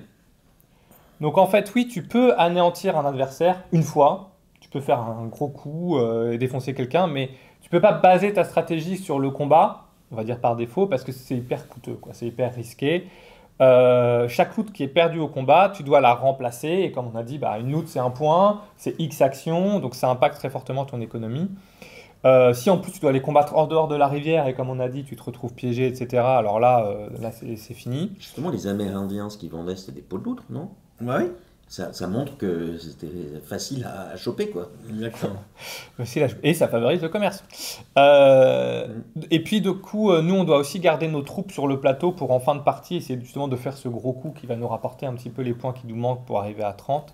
Donc on peut gagner Ouais. des batailles, mais c'est souvent au prix de notre propre victoire, donc il faut être assez prudent. Ou faut être préparé, En quoi. fait, si vous gagnez des batailles, vous ne gagnez pas la Voilà. guerre. Donc on est plutôt opportuniste en fait que agressif. Voilà, on va scorer. Ça, Il y a un jeton qui C'est le traîne. c'est le mot de base de cette Oui. action, c'est opportuniste. Il n'y a pas d'autre mot. Hein. Voilà. S'il y a des combats qui sont importants, parce qu'il faut aller taper le leader, il n'y a que vous, parce que vous avez une grosse armée, vous avez des actions, et ben les autres, ils financent l'effort de guerre. Ils vous achètent des cartes, ils vous achètent des trucs. Moi, je dis ok, Oui. mais je veux bien aller taper, mais par contre, vous m'achetez chacun une... On est 4, vous m'achetez chacun une carte, et je vais taper le 4e, mais voilà. Oui, mais c'est pas binding. Ah non. Bah, alors, c'est binding parce que tu veux dire je le ferai. Enfin, oui, ça dépend comment Voilà, tu c'est négocies le tu le truc. fais et Vous ensuite, on achetez achète les d'abord cartes. et ensuite moi je le fais. Oui. Et en fait, Mais je fais c'est pas des binding non et en plus. fait, je fais des dividendes. Mais Voilà, c'est pas binding non oui, plus. rien n'est binding, donc ça c'est un peu le problème. Enfin, le problème. Maintenant, tu le fais pas, après, au tour Mais d'après, t'es il y a une version John Company où tu peux échanger une carte de népotisme. Pas encore. Non, pas encore, mais bon, Tu n'as pourquoi pas. pas joué à John Company. Si, j'ai joué à une Si. compagnie. Ce que j'aime bien faire, c'est acheter toutes les cartes népotisme juste parce que je trouve ça rigolo et puis après, on peut pas me. Et la dernière fois, il a quand On même, peut pas te népoter. il a quand même réussi à négocier la promotion d'un joueur autre. J'ai pas été invité. Ah si, c'était chez moi. T'as rien manqué parce qu'on a perdu tour 3, je crois, l'un de ces révoltés. Donc, demandez aux autres de financer l'effort de guerre. Si c'est pour le bien de la table, les gars. C'est pour le Ouais. bien de la table. C'est pas pour moi, ok? Et encore une fois, c'est un jeu où on joue beaucoup la table là, avec les autres. Voilà. Comme le poker. Si vous devez aller faire des combats, si vous vous dites, voilà, ma stratégie cette partie, ça va être plutôt le combat, faut fabriquer des cartes de combat, on en parlera, mais la tactique brutale, des partisans, des armuriers, et y allez pas à poil parce que vous allez trop perdre. Les loutres ne doivent pas être à poil. L'autre truc qui fait hyper mal, c'est les embuscades. Alors ça, Ah. les embuscades, c'est... Voilà. Si vous allez combattre quelque part, ayez l'embuscade qui correspond, ou soyez sûr que l'autre l'a pas dans la main, parce que vous avez vu sa main d'une façon ou d'une autre. Les embuscades, qu'on lui a c'est- vendu. Oui. parce qu'on lui a vendu. Entre Non, autres, mais hein. bien sûr. Ou tu sais que tu l'as vendu à telle personne, donc tu sais que voilà. Voilà, et ce qu'on disait, voilà, gardez votre boule de loutre, évitez de séparer vos loutres un peu partout sur le plateau, parce que comme les autres savent que sniper des loutres, vous faire perdre des loutres, c'est ce qui ralentit le plus votre économie. S'il y a des petites loutres un peu solitaires, hop, un petit combat, c'est gratuit, ils vont pas s'en priver, alors que si tu as 8 loutres à un endroit, déjà, voilà, Ça fait peur. Si tu t'attaques à une loutre, tu t'attaques à toutes. Le dernier conseil, je sais pas si tu l'as déjà vu ça, mais en général tu le fais une fois ou deux, puis après tu le fais plus jamais, c'est il faut jamais attaquer avec une seule loutre à un endroit où tu as un comptoir, Ah oui. sauf si c'est ton dernier tour. Pourquoi? Parce que tu te prends une embuscade, tu prends 2 dégâts, tu perds une loutre, tu perds un comptoir. Ça déclenche le commerce perturbé, tu perds la moitié de tes fonds, alors Oui. que c'est toi qui as attaqué. Oui, il faut qu'il y ait des fonds. Oui, mais en général, quand c'est ton tour, t'as plein de fonds. Soit tu as dépensé Ah. tous tes fonds et c'est ta dernière action pour combattre, soit tu as au moins 2 loutres, comme ça c'est les loutres qui meurent et pas le comptoir. Mais ça arrive de temps en temps que Oui, c'est pas énorme. tu fais une attaque avec une seule. Parce qu'en fait, comme elles peuvent apparaître n'importe où, tu dis ah là il y a un jeton, ah je vais mettre un comptoir, je vais taper le jeton. Et puis en fait, t'as pas réfléchi, le mec met une embuscade. Et Ouais, toi, c'est par exemple, t'achètes le jeton de la révolution, tu dis tiens, je pop là pour le tuer juste pour faire un point gratuit. Et C'est ça. C'est une mauvaise idée. Voilà. Donc avant d'attaquer avec une loot toute seule, vous avez un comptoir. Dépensez toutes vos actions avant. Dépensez toutes vos actions avant ou soyez sûr qu'il n'y ait pas d'embuscade. quoi. Et est-ce que les loutres provoquent des indignations? Mais bien sûr. Oui. Ouais. Alors, on verra dans la partie match-up, mais oui et non. Il y a des astuces. Les cartes et le craft. Bon, du coup, alors, les cartes. Donc là, on rentre un peu dans le cœur du truc pour les loutres. Parce que, qu'est-ce qu'on a dit? Donc, vendre des cartes, c'est ce qu'on fait de mieux et le plus. Ouais, en gros, pour vraiment comprendre et pour faire simple, les meilleures quêtes de la loot, c'est les meilleures quêtes pour les autres joueurs. Donc, Oui. je vous invite à regarder les autres vidéos pour savoir quelles sont les bonnes cartes pour les autres. C'est ça. Comme ça, vous savez quelles bonnes cartes il faut vendre aux autres. Donc, C'est ça c'est ça. Bah voilà. Déjà, les cartes, soit elles sont bien pour nous, soit elles sont bien pour les autres. Donc, Mais on a d'autant En plus fait, de raisons. tu mets tes cartes face visible, Ouais, ils sont visibles. Là. Il y a mais un- côté autres joueurs. Ouais, c'est ça. C'est vraiment l'étal C'est littéralement ça. de, Oui, de- c'est ça. de basket. Mais c'est C'est exactement ça. comme ça. à la Et, sortie et avec du métro. l'extension des loutres, du coup, bah là c'est dans la boîte de base française, mais tu avais les petits présentoirs pour mettre tes Voilà. cartes. Voilà. Elles sont belles mes cartes, elles sont belles mes cartes. Alors ça suppose aussi, comme le craft et la pioche, c'est hyper important, de toujours faire bien attention au contenu de la défausse et de la pioche. Et de ce que les autres joueurs ont en main aussi idéalement, parce que si vous savez que ok, est-ce il me manque 3 points pour gagner, est-ce que il reste il reste combien de cartes dans la pioche, en combien d'actions, j'ai combien de chances de réussir à les avoir et tout. Donc ça c'est assez important pour les loutres. Et dernier petit conseil sur la pioche, c'est si vous n'avez pas prévu de combattre ce tour-ci, commencez votre tour par piocher, que selon ce que vous avez les piocher, ça peut changer votre tour. Ça peut vous dire j'ai pioché une embuscade, ah bah du coup ça veut dire que je peux aller là. J'ai pioché les marteaux, ah bah ça veut dire que je vais plutôt mettre un comptoir renard plutôt que telle autre couleur, etc. Voilà. Et si vous devez combattre, eh ben, gardez plutôt des actions pour combattre parce que si vous faites des mauvais jets de dés, il faut de la marche. Ouais. Donc on va voir un peu les types de cartes qui intéressent les loutres du coup plutôt. Enfin, Ouais, les autres, c'est dans les autres. les autres on verra pour les match-up, mais voilà. Alors, Ah, j'ai mis mon pull. et donc les cartes, on va commencer par les cartes qui donnent plus de cartes. On a dit que c'était bien pour les loots d'avoir des cartes, c'était un peu la priorité. Donc toutes les cartes qui te permettent de piocher, il y a deux avantages. Enfin, il y a plusieurs avantages, c'est que ça te permet d'avoir une main plus attirante à la vente, parce que tu pioches plus de cartes. Et puis toi, tu peux trouver les cartes clés plus facilement. C'est un peu comme si, chaque carte qui te fait piocher, c'est un peu comme si tu avais un fond en plus à chaque tour pour piocher. Et en plus de ça, vaut mieux que toi tu les craftes plutôt qu'un adversaire, parce que si l'adversaire les craft, il a moins de chances de t'acheter du coup, parce que lui va plus piocher, donc il a plus de chances lui de trouver des cartes qui l'arrangent. Donc ça fait beaucoup de raisons de piocher les cartes, ou en tout cas d'empêcher les adversaires de les avoir. Donc c'est les cartes classiques, donc il y a la banque des terriers du deck de base qui permet juste de piocher, la bourse sous la vie qui permet de voler une carte en donnant un point à quelqu'un. Tu lui revends derrière. Bah ouais. Alors, ça m'est déjà arrivé ça. Justement ça qui est drôle. Et après, Ah, c'est si on moi t'a qui filé fais de un l'extorsion, quoi. Alors, le collecteur d'impôts, ça permet de piocher, mais en sacrifiant un guerrier. Donc ça, c'est hyper coûteux. Oui. Ah, si on est désespéré de trouver vraiment la carte, les pièces pour 3 points, ou j'en sais rien, pourquoi pas, mais c'est un peu coûteux. Alors, il y a le brocanteur, le rongeur brocanteur du deck partisan qui fait que quand quelqu'un d'autre craft un truc, vous piochez. Ça, c'est toujours bien. Même si a priori... Donc en gros, faites en gros, il vous achète la carte à crafter, il la construit et vous piochez une carte. C'est quand même pas mal. La charmante offensive qui permet aussi de piocher, mais alors elle fait piocher en phase de crépuscule. En fin de journée quoi. En fin de journée, et donc c'est un peu moins intéressant pour vous, parce que vous pouvez plus la crafter quoi. Oui, mais on peut la vendre. Vous pouvez la vendre. Et en plus on donne un point à quelqu'un. Donc... Voilà. Et le vide-grenier, ça ne te fait pas piocher, mais ça te permet d'échanger des cartes de ta main. Donc ça c'est bien, parce que tu files une carte pourrie, puis tu récupères une carte bien, puis il doit te la racheter. Ouais, c'est ça. Voilà. Il tenait vraiment, il va devoir te la racheter, mais tu lui fais pas cher, parce que quand même t'es pas... on n'est pas des bêtes, enfin si, on est des loutres, mais voilà. Donc ça c'est les cartes qui permettent de piocher. Les cartes qui vont donner plus d'action, bah là c'est pareil, c'est un peu comme avoir des fonds permanents. Donc dans le deck de base il y a tous les cartes lapins, Les cordonniers. le cordonnier pour se déplacer, le chef de garenne pour combattre. Alors dans le deck des partisans, il y a le bureau de propagande. C'est très bien ça. C'est peut-être la meilleure carte pour les loutres, parce que qu'est-ce que ça fait? Ça fait que tu dépenses une carte pour recruter. Et comme on dit que recruter c'est ton gros point faible, Oui, c'est... et en fait, du coup, ça fait que au lieu de perdre un fond, en fait, tu investis un fond pour piocher, et cette pioche, Oui, d'accord. donc quelque part, ça transforme un peu l'économie des loutres. Ça rend le recrutement plus flex. Voilà, et on a vraiment besoin de recrutement, donc ça, c'est vraiment une très très bonne carte. Et pour avoir plus d'action, il y a aussi la Ligue des souris aventurières dans le deck partisan. C'est des pseudo-fonds supplémentaires, parce que tu peux dépenser tes objets pour avoir une action bonus. Voilà, donc tu as crafté, du coup tu as des actions en plus. Le prérequis c'est de crafter, mais a priori tu es une faction qui aime bien fabriquer des trucs, donc ça se fait. Comme ça tu peux les revendre. Alors les cartes pour faire de la bagarre. Voilà. Les cartes dont vous avez besoin si vous voulez vraiment vous axer sur une stratégie combat pour aller gagner vos points. Comme tous les combats, l'embuscade. Les embuscades, on a dit que c'était hyper important pour les loutres. Soit c'est vous qui les avez, soit vous les avez vendues, mais vous savez chez qui elles sont. Ça vous sécurise. Voilà. Moi, je vais pas sur un combat important si j'ai pas la bonne embuscade en main, ou si j'ai pas vu la main de l'autre et je sais qu'il l'a pas. C'est le pacte des loutres. Après. Exactement. Voilà. Dans le deck de base, il y a les éclaireurs qui rendent immunisés aux embuscades. Ça, c'est vraiment une très très bonne carte si vous voulez combattre. Donc là, on peut attaquer avec un gars Voilà. et son... Là, on peut faire la boulette. Tu vois, je suis, hein. T'as vu? Ça, il a les combos déjà. Putain. C'est...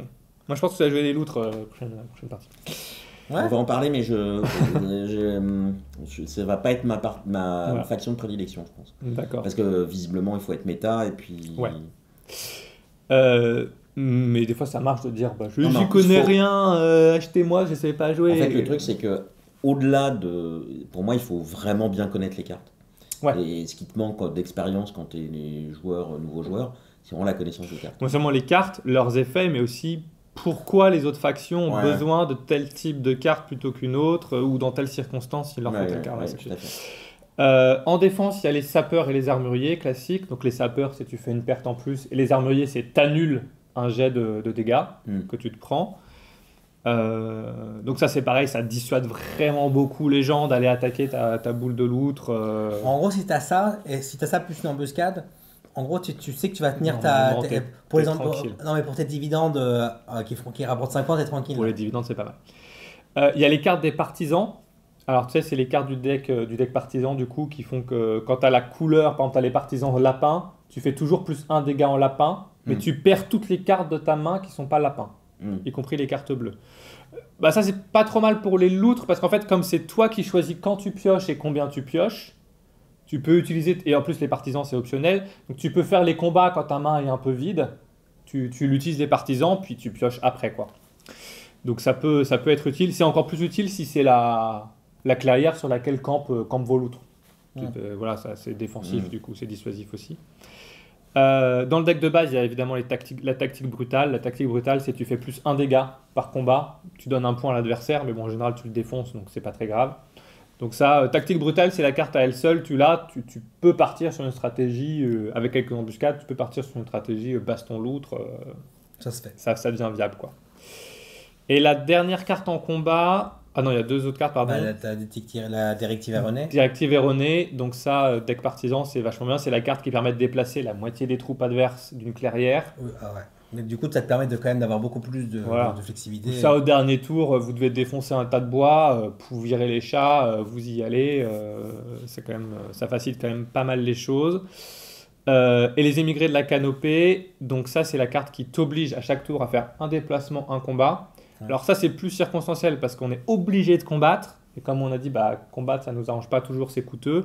Pas le faire en début de partie, ça va niquer votre économie.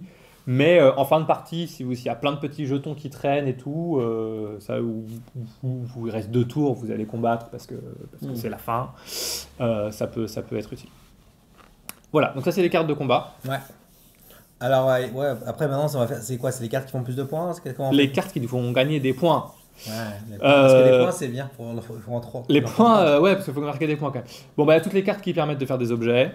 Ouais, donc tout le craft de base. Voilà, tout le craft de base. Alors attention à pas poser des comptoirs trop vite quand même, s'il n'y a pas urgence à crafter l'objet. Parce que poser trop de comptoirs trop vite, encore une fois, à chaque fois, votre économie d'action en prend un coup. On se fait shorter. Voilà, si vous tenez vraiment une carte, vous montez les prix. Comme ça, si on vous la vole, entre guillemets, vous avez gagné, c'est rentable. Vous avez gagné des fonds. Alors, j'ai quand même une question toujours sur le fonctionnement de l'achat de cartes. Ouais. Toutes tes cartes sont mécaniquement à vendre? C'est-à-dire que... Oui. Je peux pas dire celle-là, ça, c'est ma main. Je veux pas que tu l'achètes. D'accord, toute ta main est à voilà. C'est comme ça que tu portes tes mains dans le jeu. D'accord. Donc c'est pour ça que des fois, j'ai pioché les pièces, j'aimerais bien les faire moi, mais en fait, quelqu'un va me les acheter. Oui, mais par contre, du coup, tu mets éventuellement tes cartes à 4. Voilà, soit tu mets les cartes à 4 ou à 3, ou voilà, mais voilà, Il y a un côté, I Love Sky. J'y ai pas joué, mais oui, sûrement. I Love Sky, tu vas vendre tu vas piocher des tuiles, je crois que tu as 3 tuiles. Quand tu es obligé de mettre en vente une tuile, des choses, et si tu veux le garder, tu mets un prix très haut. Mais il me semble qu'à la différence, c'est que j'ai pas joué à I Love Sky, je crois que tu es obligé de payer le prix, toi. Mais au moins, tu gardes. Là, le problème quand tu te réserves une carte en mettant un prix très haut, c'est que le prix est très haut pour toutes les cartes. Oui. Donc quelqu'un qui voudrait en acheter une autre, il est obligé de payer le prix fort. Donc, du coup, tu fais un prix médian éventuellement. Voilà. Mais du coup, c'est là que 3. C'est compliqué. C'est pour ça que 3, je pense que c'est un bon prix. Dans le doute, mettez 3. Oui, 3 c'est un de plus que le protectionnisme. C'est gagnant-gagnant. 3, c'est bien. Les maîtres graveurs. Après, mais les maîtres graveurs, c'est une carte des partisans qui fait qu'à chaque fois que tu craftes un truc, tu gagnes plus 1 point. Comme tu craftes beaucoup, voilà. Bon, ça c'est une carte qui attire un peu l'attention. Il faut pas scorer trop vite non plus. Quand tu commences à faire 2, 3, 4 points par truc que tu craftes. C'est quand les loutres sont trop grasses, elles sont plus lentes et elles finissent en pot sur les Amérindiens. Dans le deck de base, il y a les fameuses les faveurs pour raser des clairières. Donc ça, c'est une des factions qui sort le plus facilement les faveurs. Parce qu'il faut qu'elle construise 3 fois un truc jaune à un endroit et maintenant elle a les faveurs sur les 4 factions. En plus, des fois, tu peux piocher la faveur en cours de tour, faire les comptoirs dont tu as besoin en cours de tour, sortir la faveur directe et personne ne l'a vu venir. Là, c'est un peu dévastateur. Alors, ce qui est rigolo avec les faveurs, c'est que tu vends tes cartes à 4, tu as la faveur, et puis t'as la faveur renard, tu vois. Tu fais un petit comptoir renard. Vous êtes sûr de ne pas vouloir acheter la faveur à 4 ? Tu fais un deuxième comptoir renard. Vous êtes sûr de ne pas vouloir acheter la faveur à 4? Après, le mec qui a la moitié de ses bâtiments sur la faveur renard, il va te l'acheter à 4. Il n'a pas le choix. Ouais. S'il ne le fait pas, bah, tu l'as fait, puis tu fais plein de points. Donc en général, quand tu pioches une faveur, c'est bien, parce que tu prends un peu en otage quelqu'un, mais en même temps, voilà. Ouais, exactement. Du coup, Normalement, tu fais des... Enfin, en gros, il est obligé d'acheter, sinon il y a une épée de Damoclès au-dessus de sa tête. Voilà. Et il reste Croque-mort. les croque-morts, toujours. C'est la meilleure carte pour toutes les factions, je pense, moi personnellement. Oui, bah forcément, c'est toujours une des meilleures cartes du jeu. Alors, il y a une interaction un peu particulière avec les loutres. C'est que, donc les croque-morts, c'est quoi? Quand des guerriers sont retirés du plateau, ils vont sur le cercueil et tous les 5, ça fait 1 point. Ok, pour celui qui a crafté la carte. C'est tous ceux qui sont retirés du plateau en combat, mais pas que, et notamment pour les loutres, tous les fonds dépensés, ils vont sur le cercueil. Ah, Donc en fait, ça, j'ai mal fait. tu fais des points en combat, enfin tous les combats te rapportent indirectement des points, mais aussi si on t'achète des trucs, ou si toi, même toi, tu dépenses tes propres fonds, ça aide aussi à faire des points. Bon, alors ça fait que si tu le fais en début de partie... C'est des fonds qui sont non pas investis, mais dépensés. Oui, dépensés par contre, dépensés. Là, quand tu fais des comptoirs ou du recrutement, voilà. Alors, ça fait que si tu le craftes vraiment en début de partie, peut-être que les gens vont moins t'acheter parce qu'on va dire attends, non seulement je te file des fonds, mais en plus tu vas les dépenser, ça va alimenter les croque-morts et tout.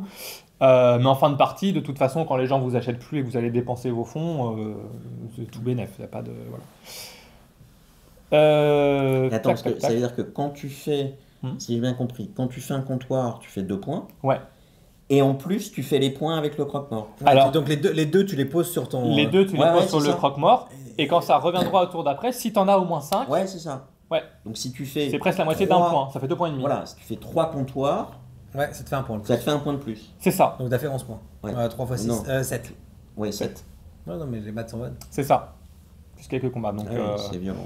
Donc ça fait que tes fonds valent un petit peu plus de points. Oui. Ok. Voilà. Donc pour les voilà. Et comme toujours, il faut les saboter. Voilà. Dans les trucs à saboter, d'ailleurs, c'est toujours bien d'avoir un petit sabotage. Ça coûte pas cher à fabriquer. Dans les trucs à saboter, il y a la carte qui donne des bateaux. Voilà, vous les saboter parce que bon, déjà quand tu n'achètes pas les bateaux, ça n'a visiblement pas été construit par des loutres. Voilà. Les concurrents. Il n'est pas aux normes. Il n'est pas aux normes. Alors là, le règlement communautaire de la forêt. Non. Ça ne naviguera pas sur notre rivière. Ça n'ouvre pas trop le monopole, les loutres, ça c'est pas très content. Voilà. Il y a aussi des cartes qui sont rigolotes à crafter parce qu'elles font rien. Par exemple, les tunnels. Les tunnels, c'est tu peux te déplacer entre tes éléments de fabrication.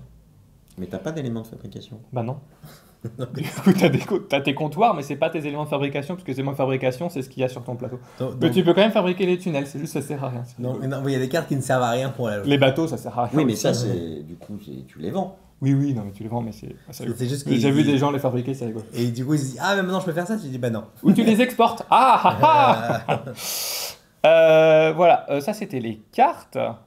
Voilà.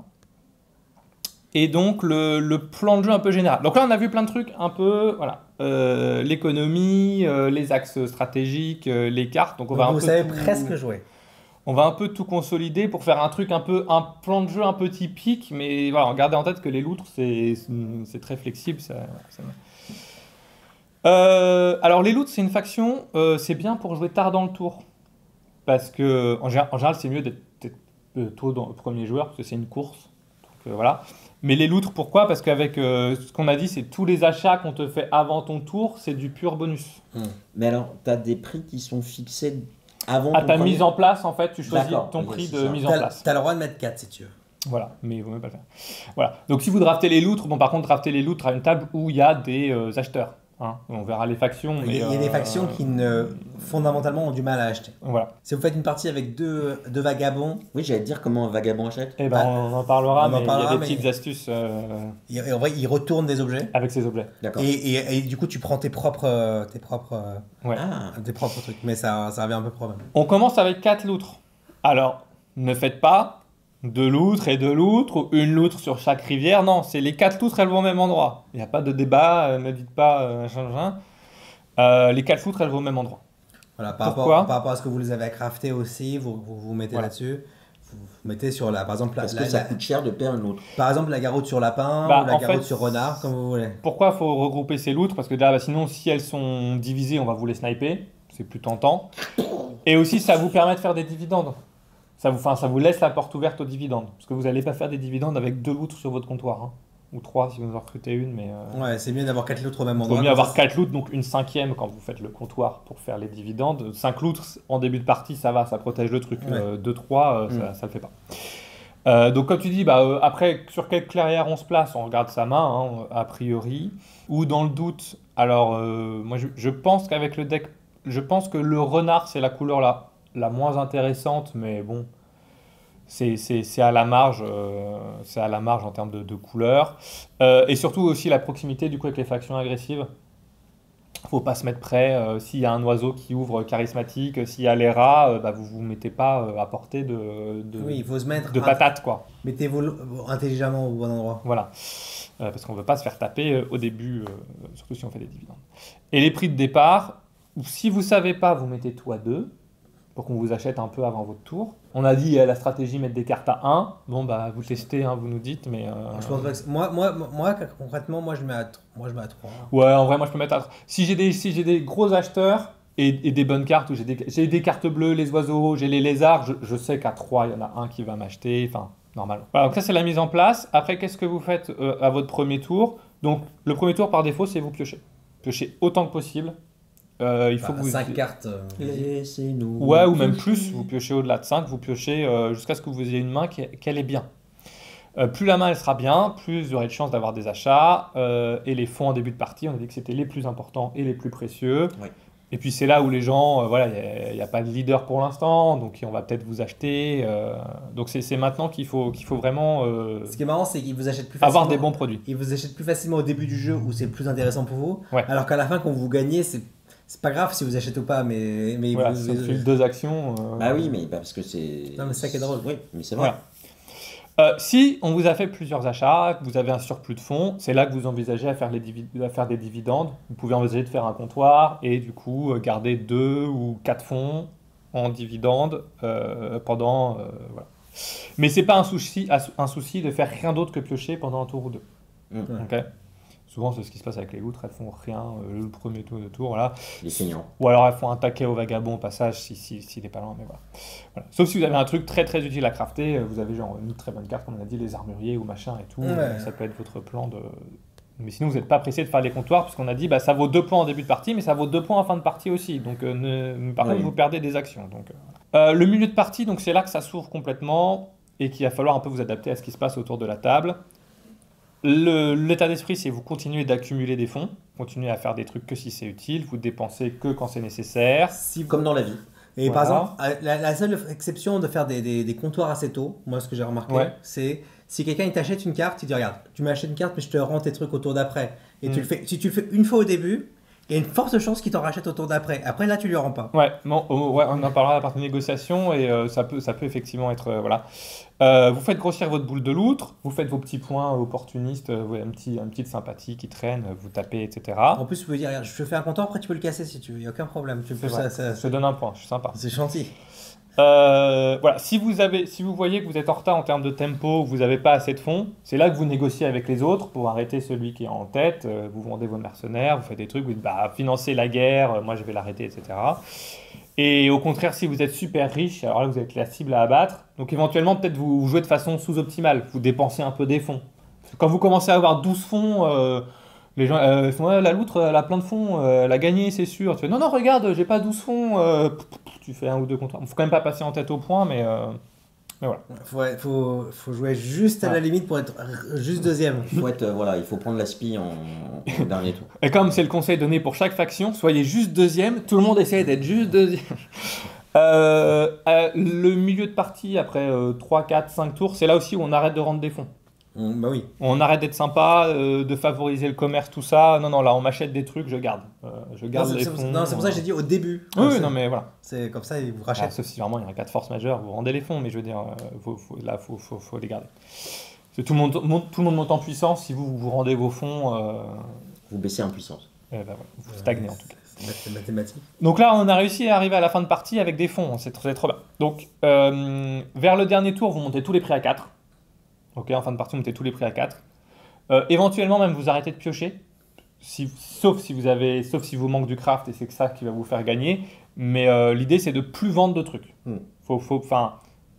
Si Basez pas votre victoire sur Comment le fait que quelqu'un doit acheter au dernier tour. plus vendre de trucs. Faut pas que quelqu'un achète des trucs dont il a besoin pour gagner, c'est surtout ça. Après, si vous vendez un truc à 4 et que la personne ne gagne pas, tant mieux, mais voilà.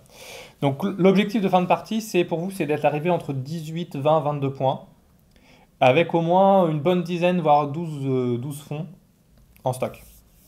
Donc là, vous placez un maximum de comptoirs d'un seul coup. Donc si c'est des fonds adverses, là, vous avez juste à les dépenser, à les poser.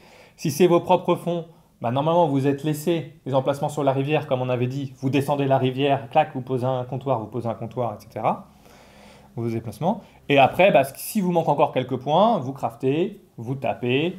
Enfin, voilà. Oui, les points, ça se trouve. Voilà, les points, ça se trouve. Il faut s'organiser. C'est ça. Et normalement, vous êtes à 30 points et vous avez gagné. Et voilà. Voilà, c'est tout. Si vous arrivez en fin de partie Facile. et que vous avez plus de loot sur le plateau, ce qui peut arriver parce qu'on sait que c'est comme ça que vous gagnez, et là, c'est plus compliqué. Faut piocher, faut crafter, c'est compliqué. Mais là, voilà, c'était le truc un peu générique, un peu idéal. Alors, on va arriver dans la partie un peu plus spécifique, parler un peu de la négociation avec chaque faction, comment on joue avec chaque faction. Ouais. Parce que là, on était un peu, pas générique, mais... Ce qui se passe, c'est que chaque faction va introduire des interactions différentes, donc voilà. des choix différents. Donc, la négociation, c'est vraiment c'est la spécificité de cette faction. Puisqu'on a dit qu'on était... il y a les cartes du vagabond, mais on est les seuls à vraiment pouvoir faire de réels échanges. Et donc, tout va dépendre de notre capacité à nous vendre, à vendre nos services, et l'intérêt de nos adversaires pour nos produits. Pour ce qu'on a, donc, j'ai dit, on pourrait faire un épisode entier que sur ça, donc on va essayer d'être succinct, mais voilà, tous les aspects de négociation, table talk... Bot floating, vous cherchez ces termes-là, c'est avec Root, ça vous intéresse? Si au pire, on fera peut-être une vidéo à la fin sur comment parler dans Root. Mais non, mais je pense qu'il faut filmer une partie. Oui, on le filmera. C'est possible. On mettra sur la vidéo sur OnlyFans. Voilà, c'est hyper variable parce que voilà, donc le succès il va dépendre non seulement des circonstances intrinsèques du jeu, donc les factions, la map, etc., mais aussi de la méta autour de la table, avec qui vous jouez. C'est quoi leur croyance sur le jeu, c'est quoi leur personnalité, etc. C'est aussi hyper influent. Donc le premier truc, c'est qu'est-ce qui se passe s'il n'y a pas de négociation? Le boycott. Donc on en a parlé un tout petit peu, mais donc la stratégie du boycott, c'est il y a des gens qui ont l'idée, il ne faut jamais rien acheter au loutre, jamais. Si on achète au loutre, c'est un mauvais move. Acheter au loutre, c'est la faire gagner. C'est la faire gagner. Voilà. Mais c'est logique, si personne achète au loutre, elles ont perdu. Donc on élimine un joueur. Ce qui se tient. Hein. Donc c'est logique. Ok. Sauf que c'est en termes de théorie des jeux, on va dire, dilemme du prisonnier, tout ça, en fait c'est une erreur logique. Pourquoi? Alors t'élimines les loutres, tu ne leur achètes pas, elles ont 99% de chance de perdre. Ok, ça c'est vrai. Mais t'as pas justement une compensation d'avoir... Ouais, mais avec 2 de tes propres fonds à chaque tour, c'est-à-dire que tu fais jamais de bénéf, tu as moins de flexibilité, c'est très compliqué. C'est pas impossible, je l'ai vu. Si la partie dure parce que les gens s'entretuent, etc. Mais s'il y a des factions qui tracent, on peut pas suivre, c'est pas possible. Ouais. Et en plus, ça veut dire que fondamentalement, tu as moins de guerriers sur le soldats, plateau. ouais. Donc qu'est-ce qui se passe? Si vous avez... Ok, super, vous avez éliminé les loutres. Mais au final, vous faites partie, il reste 3 joueurs à 4, vous faites partie des perdants. Rétrospectivement, vous avez fait le mauvais choix. Si vous aviez acheté, c'est toujours bénéfique pour la personne en dernière position. Oui, mais c'est difficile de dire de si réduire t'as l'écart. perdu à cause de ça. Ah, il y a un moment, tu sais que tu es dernier, ou tu sais que tu es en retard, ou tu sais que... Des fois, d'acheter la carte, c'est ce qui va te faire gagner aussi. Oui. Donc, Ou, tu le sais pas, mais c'était forcément mieux d'acheter et de perdre et de se donner plus de chance. Oui. Non, mais, par exemple, juste je donne par exemple sur la carte de Croque-Mort qu'ils m'ont pas acheté, c'était 4 factions militantes, guerrières qui étaient autour de la table. Chaque tour, j'avais 5 à 10 guerriers sur la carte Croque-Mort. Parce que toi, tu l'avais crafté. J'avais crafté. Donc, si quelqu'un d'autre l'aurait crafté, il aurait fait 2 points par tour. Ou tu prends le problème dans l'autre sens, ok, mathématiquement. Donc, tu élimines les loutres. À 4 joueurs, tes chances de victoire, si tout est égal par ailleurs, passent de 25% à 33. À 33. Ok. C'est pas mal, mais c'est pas 50%. Mais, si tu es le seul à collaborer avec les loutres, ok, vous faites une alliance à 2, tu achètes aux loutres. Et que ces achats, on part du principe que les achats, ils te donnent un avantage décisif sur les 2 autres. Oui, là c'est 55. Dans ce cas-là, tes chances de victoire, elles passent de 25 à 50. Parce que tu as aussi les loutres. Oui, tout à fait. Donc quelque part, c'est plus logique. Alors après, le problème, c'est C'est que que ça devient la course à l'armement. Et après, donc là, c'est Et donc là, l'autre, le dilemme du prisonnier. Et là, ça en achète trop l'outre et ça part dans l'escalade. Donc il faut trouver le juste milieu. Enfin, ça, c'est le dilemme de la prison, parce que globalement, t'as plein de prisonniers. Voilà. Voilà. Dans la même veine, il y en a qui disent que faire plus de 2 achats au loutre, c'est les faire gagner. Alors, c'est vrai qu'au début, quand le jeu est sorti, les loutres étaient très très fortes. Et c'était un peu vrai. Mais je trouve que c'est beaucoup moins vrai pour plein de raisons. Les loutres sont beaucoup moins fortes qu'avant. D'une part à cause de la mise en place avancée, parce qu'en fait, comme tout le monde a une bien meilleure position de départ et de meilleures cartes en main, il y a beaucoup moins d'achats pour les loutres. Et aussi les factions qui sont sorties, notamment les factions de l'extension Maraudeur, elles sont très violentes et elles n'ont pas besoin d'acheter en plus. Et donc, en fait, ce que tu dis, c'est que les loutres ont été un peu nerfés. Alors la mise en place avancée, je pense que c'est la seule faction qui a été pénalisée par la mise en place D'accord, avancée. ok. Mais Effectivement. ça veut dire qu'avant, elle avait vraiment des grosses stats de victoire? Je pense que c'est pas un effet volontaire, elles ont pas été ciblées pour être pénalisées, Oui. c'est un peu indirect. Avant, elles étaient, je trouve que c'était vraiment une faction, alors je sais pas si c'était pas la meilleure faction du jeu, mais c'était vraiment une très bonne faction, surtout entre les mains d'un joueur un peu expérimenté qui savait un peu les jouer. Il y avait aussi l'effet, il y avait beaucoup d'erreurs de les gens qui savaient pas et qui achetaient au loutre Ouais. n'importe comment, etc. Donc c'est difficile à dire vraiment. Et aussi le fait que quand on pioche 5 cartes et qu'on en choisit 3, bah, que fondamentalement on a 2 cartes de plus Oui, Voilà. tout à fait. qui sont bonnes. Donc c'est pour ça que je dis que la mise en place avancée Oui, a non, mais ça indirectement mais pénalisé les loutres. je n'ai spécifiquement quoi. Ouais. Et c'est pas une mauvaise faction, mais c'est une faction un peu milieu de gamme, Ouais, un peu voilà. De toute façon, toutes les factions, ils ont, autour d'une table de 4, ils ont 25% de chance de Ouais. gagner. Hein. Donc, globalement. ce que je veux dire, c'est que voilà. Ouais, c'est- T'avais l'air de dire que la marquise des chats était quand même plus Bah, faible. oui, mais avec quelqu'un qui sait jouer, c'est 25% de chance. Ouais, c'est un peu au même niveau que les loutres maintenant, je dirais. Peut-être les loutres un peu mieux. Ça va dépendre des opinions de chacun, mais voilà. Bon, en gros, ce que je veux dire, c'est que voilà, c'est plus justifié cette espèce de méta de il faut jamais acheter au loutre. Alors déjà, je pense que ça n'a jamais été justifié. En vrai, je pense que ça a toujours été une erreur logique. Mais voilà, je pense que c'est d'autant plus vrai En tout cas, maintenant sachez que vous voilà. achetez chaque tour à l'autre, elle a Voilà. gagné. Et si on boycotte vos loutres, eh ben, il y a plusieurs stratégies. Soit déjà, vous tentez de créer une alliance avec une alliance des faibles. Vous allez voir le joueur qui est dernier. On est dernier. C'est le BRICS.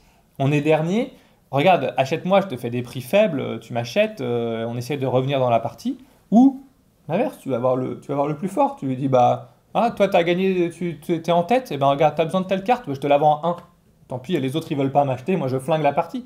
Vous voulez pas m'acheter, je mets mes prix à 1, c'est lui qui va gagner, ça sert à rien. Non, mais, il y a un moment, moi, je veux jouer ma faction, tu vois. Non, mais Si les autres veulent pas jouer avec moi, je joue pas avec eux. Oui, Qui veut des bombes atomiques pas chères? mais du coup, tout le monde achète à 1. Du coup, une fois que c'est lancé, tout le monde rachète. Oui. Voilà. Non mais voilà. Le bricoleur il peut faire une faveur, tiens je te la vends, je te la vends pour 1. Bon bref, voilà. Alors on va parler du bon commercial. Il y a le bon commercial et le mauvais commercial. Ouais. Alors le bon commercial, il Alors le bon promet, il vend. commercial Et le mauvais commercial, il promet, mais il ment pas sauf mais il vend. quand il faut, et le mauvais commercial il ment sauf quand il faut pas. Non je sais pas. Donc le Ouais, conseil c'est de très dur base. de savoir de reconnaître un bon chasseur d'un mauvais chasseur. Hein. Donc le conseil de base, bon déjà la base c'est de rappeler que vous existez. Alors au début du tour de chaque joueur. Non, mais au début, tu vas dire, sache que tu as des cartes à vendre. Au début du tour de chaque joueur, c'est là qu'il y a la fenêtre pour acheter les services, d'accord? D'accord. Donc toi, les loutres, c'est leur taf de dire, En vrai, ne c'est- m'oublie pas. En Voilà. vrai, c'est le seul qui joue pendant les tours des autres. J'ai des choses à vendre. Toi, ne m'oublie Voilà. pas. Voilà. Ouais, c'est ça. Après, c'est le minimum de rappeler que, voilà, oublie pas, c'est le moment où faut tu peux rappeler m'acheter. les règles, tes propres règles. Je crois qu'il faut que tu gagnes avec cette carte. Voilà, bah, c'est ça. Le bon commercial, il est proactif. Donc, il va anticiper les besoins de son client, il va être à l'écoute, tu vois, Je t'ai compris. et lui proposer une solution concrète et utile. Non, mais par exemple, tu vois le chat, tu dis, Je pense regarde, que tu es mûr pour faire une campagne présidentielle. j'ai 2 cartes bleues, ça te fait 2 actions de plus. Non, mais ça. Non, mais c'est pas mal pour toi. Non mais c'est ça, en fait, il faut pas être un vendeur, tu vois, il faut être un partenaire. Mais ça veut dire qu'il faut un degré d'analyse effectivement assez élevé de ce qui se passe autour de la Je table sais et des exactement. factions. Ce dont tu as besoin. Voilà. Ouais, Donc- et c'est pour ça qu'il faut pas la jouer quand c'est toi le prix qui explique le jeu, parce qu'en vrai, tu es en train de dire, là, ça serait bien que tu fasses Ouais. ça, donc achète Ou ça. alors il se passe un truc, tu es en tournoi, tu draftes les loutres, tu fais ta mise en place et tu as 3 mecs coup sur coup qui arrivent qui disent lui, faut jamais l'écouter, hein. Faut jamais lui acheter quoi que ce soit, il fait que mentir. C'est ça que tu avais fait C'est ça qui m'est arrivé. Ouais. Merci Jean-Charles et merci, C'est toi qui as fait merci Nader. Et... J'ai présenté les 3 personnes qui ont fait ça, mais sans s'être concerté. C'est Dans juste cette concertée, il y en a 3 à suivre qui sont venus me troller. Du coup, on m'a rien acheté de la partie, merci. Non, mais c'est ta réputation, c'est pas de ma faute. Hein. Bah non, une réputation inventée, moi je suis très transparent. Et, donc voilà. Écoutez, jamais dans n'importe quel Mais jeu. si, tu suis toujours très honnête. La partie de jeu de compagnie, j'ai commencé par ça. Hein. Mais je sais même pas jouer au jeu, il dit l'écoutez pas, je sais même pas. Bon bref. Donc, Revenons à nos moutons. revenons à nos moutons. Donc qu'est-ce qu'il faut faire? Bah, il faut connaître les faiblesses mécaniques de la faction, de quoi elle a besoin, etc. C'est quoi la problématique à l'instant T? Est-ce qu'il lui manque des points? Est-ce qu'il lui manque des actions? Est-ce qu'elle a besoin de mouvement? Est-ce qu'elle a besoin de contrôler telle ou telle clairière?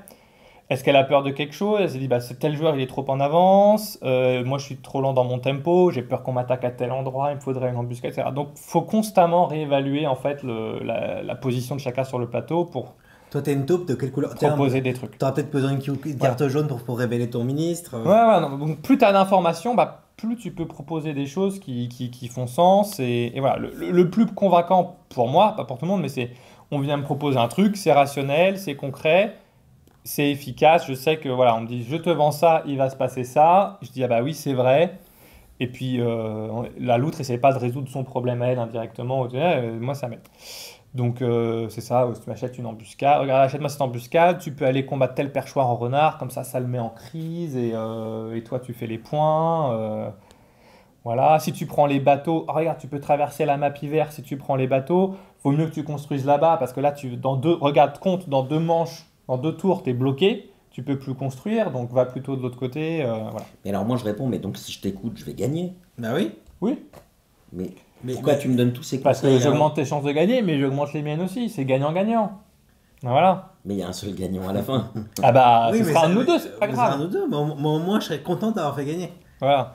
Mais moi, je suis pas Ce là. sera un petit peu comme ma victoire. Moi, je suis pas là pour Tu es d'accord? gagner, tu vois. Pour moi, ce jeu, c'est une espèce de puzzle et j'essaie de le résoudre, tu vois. Et je propose des solutions. Voilà.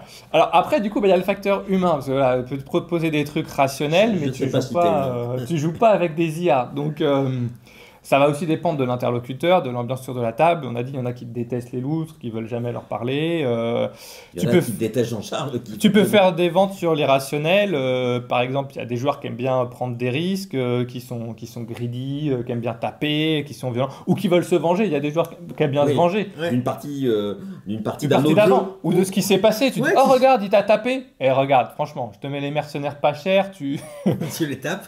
tapes ou tu Il m'achètes un vient de te truc. péter un bâtiment. Regarde, tu peux le taper si tu veux. Vas-y, Voilà. amuse-toi. Oui, mais t'as pas envie qu'on utilise tes mercenaires pour taper, si j'ai bien compris. Alors, ça dépend que tu les mais vends, ça mais dépend, ça dépend. Si Euh, toi t'as besoin, si toi t'as vraiment besoin de trois machins si pour on te après. paye bien et que ça ralentit le leader, pourquoi pas. Alors des fois, il y a des parties aussi où ne rien dire, ça marche. Alors surtout si c'est une table qui est un peu expérimentée, qui va identifier un peu toute seule les trucs, des fois tu restes un peu en retrait, tu dis un peu rien à part dire bah oublie pas, si tu veux m'acheter des services, c'est maintenant. Il y en a qui ont plus confiance, il y en a effectivement, si il y en a qui disent toi t'es vraiment un vrai marchand de tapis, t'essaies de me rouler dans la farine, j'ai pas confiance, alors que si ça vient Ouais. d'eux-mêmes Moi, et si tu me dis rien, à chaque fois, machin, tu devrais faire ci, tu devrais faire ça, voilà. ça va pas marcher Il avec y a des moi. gens qui n'aiment pas qu'on joue leur tour à leur place du tout, Ouais. qui vont mal réagir. Donc il faut aussi le formuler de façon. J'ai une idée, est-ce que tu penses que ça, ce serait bien pour toi de faire comme ça ou pas? Je pense Qu'est-ce que ce qui tu en serait bien, penses? ce serait que tu fermes ta gueule. Voilà. Donc, non, mais voilà, il y a des joueurs avec qui tu Ouais. dis rien Et ils achètent mieux. et ils achètent mieux, tu vois. Ouais. Ou au contraire, il y en a d'autres, il faut faire un peu de forcing. Bon, bah, voilà, faut pas prendre les gens en otage, tu vois. Je dirais que c'est parti, les gens, tu prends en otage 5 minutes jusqu'à ce que le mec achète parce qu'il est. Parce que Bon, pour ça, faites pas ça, s'il vous plaît. Rappelez-vous que Je le te rappelle consentement, je te rappelle chez qui tu es. Hein. rappelez-vous que le consentement c'est important. Voilà. Mais moi, mon expérience, c'est plutôt que les joueurs apprécient les loutres. Parce que ça t'aide, en fait, ça te solutionne plein de problèmes. Et donc, si la loutre, elle joue coop, elle joue sympa, tu discutes un peu de ce qui se passe autour de la table, tu vois. Tu cherches pas Rappelez-vous, forcément avant. comme dans tu tous les jeux discutes. économiques, comme Brass, comme ça, Tu vois quand tu joues l'autre, c'est coopératif. Le bon commercial, il t'appelle pour savoir comment va ta grand-mère. Il a rien à te vendre sur ce coup-là. Le coup d'après, le prochain appel peut-être, mais là, il voulait juste prendre des nouvelles, tu vois. Alors que si tu essaies de plumer et que ça se sent à chaque tour, voilà, ça sert à pas. J'ai plus de grands-parents. Voilà. Ah bah, je suis désolé. Bah écoute, tu veux pas m'acheter les croque-morts certains conseils d'ailleurs. Alors du coup, il y a des gens qui vont dire il vaut mieux jouer les loots de façon gripsou, comment dire. Rapia. Ouais, rapia, machin et tout, que c'est plus optimal en fait d'être dur en affaires. Alors pense que c'est vrai, ça dépend du contexte en fait. En tournoi, tu connais pas tes adversaires, il y a la pression, les gens ils veulent acheter parce qu'ils veulent gagner, s'ils voient qu'ils commencent à perdre, ils vont acheter. Et il vaut mieux être un peu, tu peux être un requin un peu plus. Mais si c'est avec les gens avec qui tu joues tout le temps, ou la communauté, tu as une réputation, etc. Si tu as la réputation de pas tenir tes deals, de trahir, etc., c'est compliqué après, quoi. Bah Donc, ouais, comme toi. Quoi? Mais donc parce que la façon dont tu joues les loutres à une partie, ça a des conséquences sur la suivante si tu joues avec les mêmes, etc. Donc voilà, donc adaptez aussi votre style du jeu. C'est pour ça qu'il faut être de irréprochable jeu. en affaires. Suivez mes conseils. Voilà. Un dernier petit facteur à en prendre en compte, c'est l'ordre du tour. Parce qu'en fait, donc, comme tu as compris, du coup, tu fixes les prix, toi, à la fin de ton tour en tant que loutre, et c'est les mêmes prix pour toute la manche, Oui. jusqu'à ce que ça revienne à toi. Donc, en fait, logiquement, la personne qui est juste après toi, l'état du jeu n'est pas modifié. Et donc, c'est un peu ton partenaire privilégié en termes de deal, parce Oui. que ce que tu lui vends, c'est du concret. Ce qui tu fais alors, c'est pas binding, hein, mais au moins, tu sais qu'il va pas se passer X trucs entre temps. Donc, Ouais. si je te dis, je te vends un truc à tel endroit pour faire tel truc, ça va se passer. Donc, en général, c'est plutôt. Alors que celui qui joue juste avant toi, Alors que si tu joues à 5 et que c'est déjà la personne juste avant toi, c'est compliqué. Ça risque pas d'être. ça a beaucoup changé. Ouais. Donc, peut-être que pour lui, les prix ont plus de sens. Après la dernière personne, si personne n'a acheté, c'est le monde de dire hey, personne n'a acheté ce tour-ci. Bah, du coup, pour toi, là, c'est gratuit. Achète. Oui, mais sauf que tu peux pas modifier tes prix. Oui, mais Non, c'est non. gratuit dans le logique intellectuellement. Parce qu'en général, les joueurs vont dire si quelqu'un a déjà acheté dans le tour avant moi, moi je vais pas acheter parce que 2 achats au lot dans le même tour, c'est vraiment trop avantageux. Et donc quand c'est au dernier jour, au dernier joueur, tu peux juste avant toi dire ben, personne n'a acheté ce tour-ci. Ça Ouais. va pas me laisser avec 2 loutres, avec mon protectionnisme. Voilà. Alors du coup, il y a la question de rendre les fonds, qui rejoint un petit peu. Donc, parce que la négociation un peu de base, c'est on va t'influencer pour que tu rendes les fonds le plus possible. C'est écoute, moi je t'achète plus si tu me rends pas mes fonds. Ou ok, je t'achète encore un truc, mais tu dépenses mes fonds là et je t'achète au prochain tour. Parce qu'il parce que tes trucs sont bloqués sur le plateau. Bien sûr, voilà. bien sûr. Mais Non. c'est du mytho parce que ça leur sert à rien. Hein. Ouais, mais À c'est part les oiseaux. les oiseaux, les alliances de la forêt, enfin il y a Alors, des alliances. Le problème en fait, c'est que rendre trop de fonds, bah, ça affaiblit ton économie. Oui. Tu dépenses tes fonds juste pour faire plaisir aux autres, tu perds des actions en fait. Et donc tu peux facilement devenir perdant sur un achat. Si tu fais pas attention, tu dis oui. En fait, tu essaies de favoriser le commerce, de dire ah bah oui, ils vont m'acheter. Et tout. Donc je comprends un peu l'idée d'être dur en affaires, de dire bah non, je prends pas les fonds. Enfin, voilà. Mais Madoff, il Voilà. a réussi parce qu'il rendait des fonds de temps en temps, tu vois. Bah oui. Tu rends des fonds de temps en temps. Voilà. Exactement. Non mais, faut trouver le bon De temps en équilibre. temps est De temps en important. temps, au début. Donc le protectionnisme, au moins, j'ai que 2 fonds, mais je les garde. C'est mes fonds, je fais ce que je veux, j'ai pas de compte à rendre aux autres. Donc voilà. Donc on peut rendre les fonds ponctuellement, en début de partie, pour établir une relation de confiance. Si tu es sûr que tu dis ça va mener à d'autres achats par la suite, etc. Ok, je te rends tes fonds, machin. Si tu allais dépenser les fonds de toute façon, tu dis bah de toute façon il me faut un comptoir, j'allais le faire. Bon bah moi je mets un comptoir là-bas. Et voilà. Ou si ça te fait un surplus de fonds. Si on te dit je t'achète à 4 mais tu me rends les fonds, je dis oui ok, ouais, il m'achète à 4 quand même. Donc, Oui, du coup tu lui rends 2 fonds. je rends 2 fonds. Je rends peut-être pas tout d'un coup, je rends en 2 étapes, tu vois, sur 2 tours. Bon, T'échelonnes les paiements. voilà, exactement. Non, tu dis, on va Voilà. pas- Voilà. on est Mais pas là bon, pour se ruiner. Hein. en général, moi j'essaie de dire voilà, bah, les fonds en fait ça fait partie de la transaction. Moi c'est ce que je gagne dans la transaction. Donc toi si je te donne une carte ou un truc et que moi je te rends les fonds, j'ai rien gagné. Donc en fait, j'ai pas vocation à faire du bénévolat. L'échange il est gagnant-gagnant. Donc moi par principe je garde, Je te garde rends les les- fonds. je te rends les fonds, c'est pas du bénévolat, je gagne 2 points et un truc et un machin. Enfin, non, c'est- Ou alors tu donnes des raisons pour lesquelles je peux pas donner des fonds tout de suite. Ah, j'ai besoin des fonds parce que tu comprends, je dois aller taper le leader. Si je fais des mauvais jets de combat, j'ai besoin d'une assurance. Tu vois, je vais pas, si je te rends les 2 fonds et qu'il me manque 2 combats et qu'on perd la partie à cause de ça, bah, je te les rends à plus tard. Voilà. Bref, Mais bon, de toute façon, il y a un moment, il faut plus rendre les fonds. Ouais, à partir du 4e tour. Ouais, milieu de Désolé, partie. j'ai perdu la clé du coffre. Parce Ouais. que sinon, voilà, les autres, voilà, tu n'y arrives pas sur le tempo, tu rends plus les fonds. De toute façon, c'est aussi le stade où les autres vont vous trahir, où ils vont proposer les deals pourris. Ah oui, bah écoute, tu me rends les fonds là, puis je t'achète au prochain tour. Mais en fait, ils vont pas le faire. Non. Donc voilà, donc là, on arrête d'être sympa.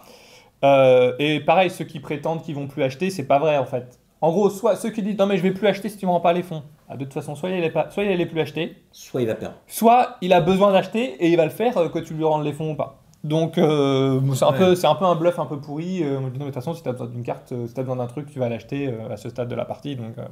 D'accord. Donc Voilà, faut quand même être un peu ferme.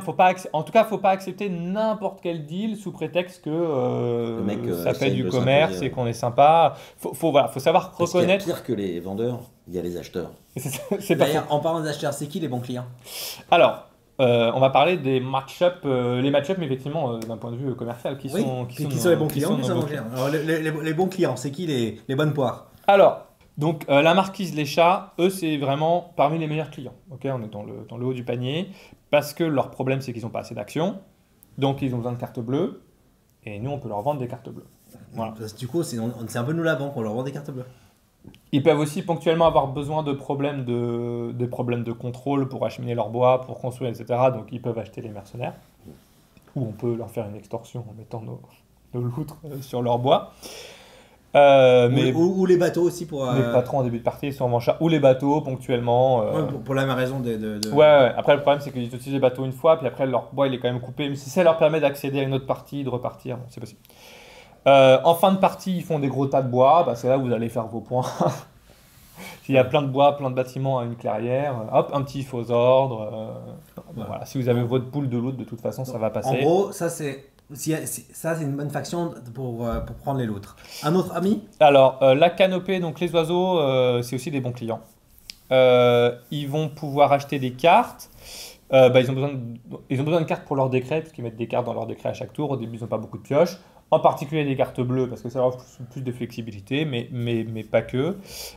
Faut pas leur laisser pas cher, par contre, parce que eux, pour le coup, c'est une bonne faction, les oiseaux. Donc si en plus tu leur vends des cartes pas chères qui leur permettent d'avoir un départ encore plus fort que d'habitude, c'est chaud. Alors, juste très important. Alors, une bonne manière de reconnaître une bonne faction acheteuse, c'est une faction qui a énormément de guerriers. Si une faction elle a 3 guerriers, elle va moins facilement acheter qu'une faction qu'on a 30. Donc les oiseaux, les chats, pourquoi parce que est-ce que tu payes avec tes guerriers? Ce qu'on Ah achète oui, avec les bien sûr. guerriers. C'est la monnaie, en fait. Ouais. Donc c'est pour ça qu'il y a des factions qui sont moins fortes. Et achat. du coup, les oiseaux, tu le disais tout à l'heure, c'est un peu particulier parce que les oiseaux, plus que les autres factions, ils ont besoin de récupérer leurs fonds parce qu'ils ont peur de criser sur leur recrutement. Oui. Parce que s'ils peuvent plus recruter, qu'ils ont plus de guerriers en réserve, ils partent en crise. C'est pour ça qu'ils disent il faut vraiment que tu me achètes, sinon je pars en crise. Donc s'il te plaît. C'est dommage. Ah, c'est dommage. Après, ça dépend de la relation de confiance que tu vas avoir. Si Donc c'est ils pour 2 ou pour vont 8. souvent réclamer à ce qu'on leur rende les fonds. Bah, vous voyez si vous le faites ou pas, ou comment vous négociez le truc. Si c'est tour 2, oui. Si c'est tour 8, non. Voilà. Bah, voilà. Alors, faut être attentif à leur décret, parce que c'est là où on peut leur vendre des trucs, parce qu'on voit qu'ils vont criser en déplacement, il leur faut les bateaux, on voit qu'ils vont criser en construction. Ah, bah moi je peux te proposer, regarde, je contrôle cette clairière à laquelle tu n'as pas accès, du coup tu peux construire ton nid et pas criser, etc. Donc voilà, il faut bien regarder leur décret pour avoir des opportunités de vente. Alors, contrairement aux chats, donc les oiseaux sont des bons clients, mais les chats peuvent pas trop nous emmerder, enfin c'est un peu compliqué pour eux. Par contre, les oiseaux, comme c'est une faction agressive, Ils attaquent. ils attaquent. Ils sont obligés d'attaquer, c'est pas de leur faute. Et là, C'est dans le décret. c'est un peu le problème, c'est que bah, moi, ce que j'aime bien faire avec les oiseaux quand il y a les loutres, c'est j'achète à balle aux loutres, mais à chaque tour, je les défonce. Donc en fait, moi j'ai tous les avantages et eux ils se font maraver. Voilà, donc faites attention, surtout si ça part charismatique ou que ça met des batailles dans le décret dès le début. Vous mettez pas juste à côté au début. Voilà, vous mettez pas à côté des nids, vous tenez un peu éloigné jusqu'à ce que vous ayez crafté un peu de cartes de défense, quoi. Le vagabond. Alors le vagabond, alors il y a une petite subtilité à savoir sur le Ouais. vagabond. C'est le premier tour, c'est quasiment le seul moment où il va vous acheter quelque chose. Voilà. En fait, au premier tour du jeu, le vagabond peut faire un achat gratuit. Pourquoi? Parce que le vagabond, il achète avec ses objets. D'accord? Et donc, il achète et après, il rafraîchit ses objets. Donc, le premier tour, il a tous ses objets disponibles. Oui, d'accord. Donc, en fait, et il va en rafraîchir 3. Donc, en gros, jusqu'à 3, un prix de 3, il peut acheter gratuitement. Et quand il achète, ça vous donne des neutres. Enfin, ça vous donne des loutres en fond. Donc, le premier tour, souvent, tu peux vendre au vagabond à 2 ou 3 une carte en lui disant bah, ça va te faire au moins à minima un point d'aide. Ou alors peut-être c'est une embuscade et du coup ça va te protéger, etc. Mais sur le reste de la partie, le vagabond va jamais ou presque jamais acheter parce qu'en fait il doit épuiser des objets pour acheter. Et c'est trop C'est trop cher pour lui. Par contre, en vrai, ce qui va vers lui, il va vous donner des cartes. Si c'est thématique, les vagabonds on achète rarement. Oui, c'est vrai. C'est vrai. Mais en tout cas, par contre, lui, il va vous donner des cartes en termes de. Il faut dire aux vagabonds, tu me prends pour Emmaüs. Et bah du coup, faut pas par contre être trop Emmaüs parce que le vagabond, faut pas non plus crafter. C'est comme à chaque fois qu'il y a un vagabond dans la partie. Vous êtes une faction qui fabrique des objets. Le vagabond, plus il récupère d'objets, plus il est puissant. Donc évitez de crafter trop tôt les objets, surtout les objets les plus importants, le thé, le marteau, ce genre de trucs qui permettent au vagabond de vraiment de passer à un cran supérieur en termes de puissance. Il s'en sert comment du thé, le vagabond? Ça lui rafraîchit plus d'objets, donc ça lui donne plus d'action. Ah, oui. C'est l'objet le plus important C'est pour pas lui. le café Oui, Alors, ça c'est une erreur de traduction. en anglais, c'est le thé, c'est le root tea. Je sais pas Ah, pourquoi oui. ça a été. C'est le seul endroit du jeu où il y a root et ils ont traduit ça par café. En plus, ce Cold War pourra pas de café. Voilà, non mais. C'est pas, Ah pas oui, du alors ça, automatique. c'est- Donc moi je pas dis du le tout thé, thématique. pardon, puis c'est dans la fin de trad, c'est thé aussi, mais la version officielle c'est du café, je ne sais pas pourquoi. C'est une erreur Ouais. de vision. Alors cependant, nous on a plein d'actions. Alors le vagabond, c'est une faction que pour le coup on peut gérer nous les loutres, surtout en début de partie parce qu'on a plein d'actions. En général, personne ne veut taper le vagabond parce que ça coûte trop cher en actions, ça rapporte pas de points. Nous on a souvent beaucoup d'actions, Donc on le tape, c'est gratuit, c'est marrant. donc on peut le taper. Toujours marrant de taper un vagabond. Voilà, mais bon, c'est pareil. Moi, je veux bien. Attends, personne veut taper le vagabond. Bon, je veux bien le faire, mais vous m'achetez un petit peu quand même, parce que moi, je perds des actions à taper le vagabond, c'est quand même chiant. Voilà, surtout en début de partie, quand il a pas trop de défense. Voilà. Alors, attention aussi au brigand, qui est un faction. Alors, c'est brigand en VF, il a d'autres noms dans d'autres endroits. C'est celui qui, avec sa torche, peut détruire une clairière. Ah oui. Il peut torcher une Je crois que c'est le pyromane, non?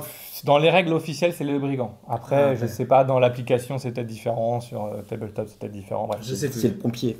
Je mettrai une photo là. Et donc, le problème, c'est que, comme on a dit, la stratégie optimale pour les loutres, c'est d'avoir une grosse boule de loutres, toutes les loutres au même endroit.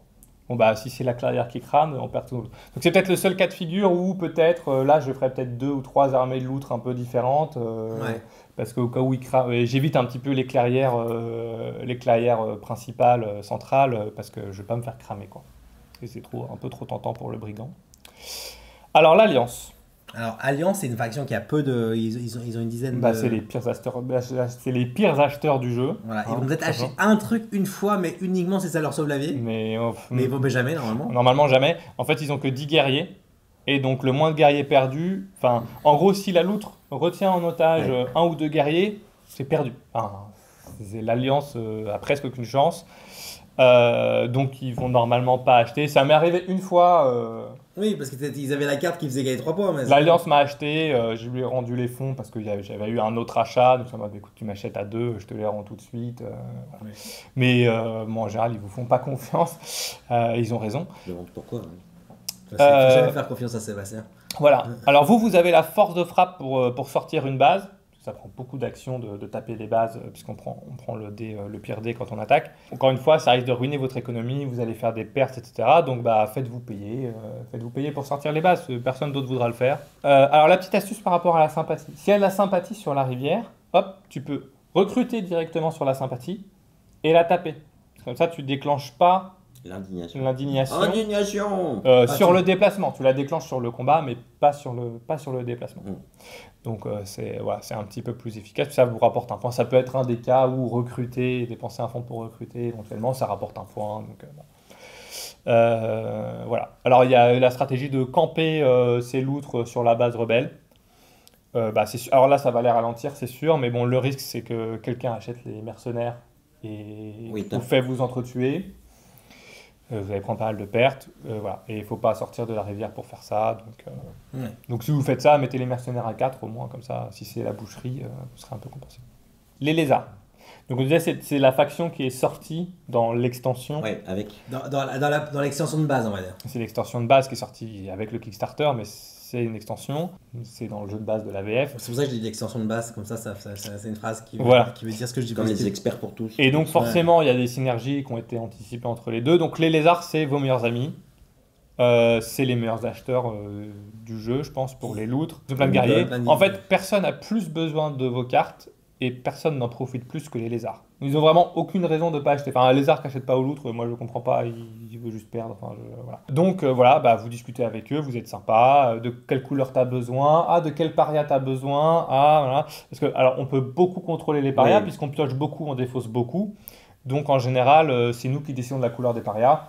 Donc on peut pointer les parias, la couleur vers ce qui nous arrange vers un adversaire, ou en tout cas essayer d'éviter que ce soit notre couleur à nous et qu'on se fasse remplacer des loutres, ce qu'on n'aime pas trop. Les lézards, ils peuvent même parfois acheter les mercenaires, comme ça ils placent un jardin, ils prennent le contrôle direct, mais il faut qu'ils puissent recruter derrière. Le seul point négatif, c'est que les lézards, ils contrôlent pas beaucoup de clairières.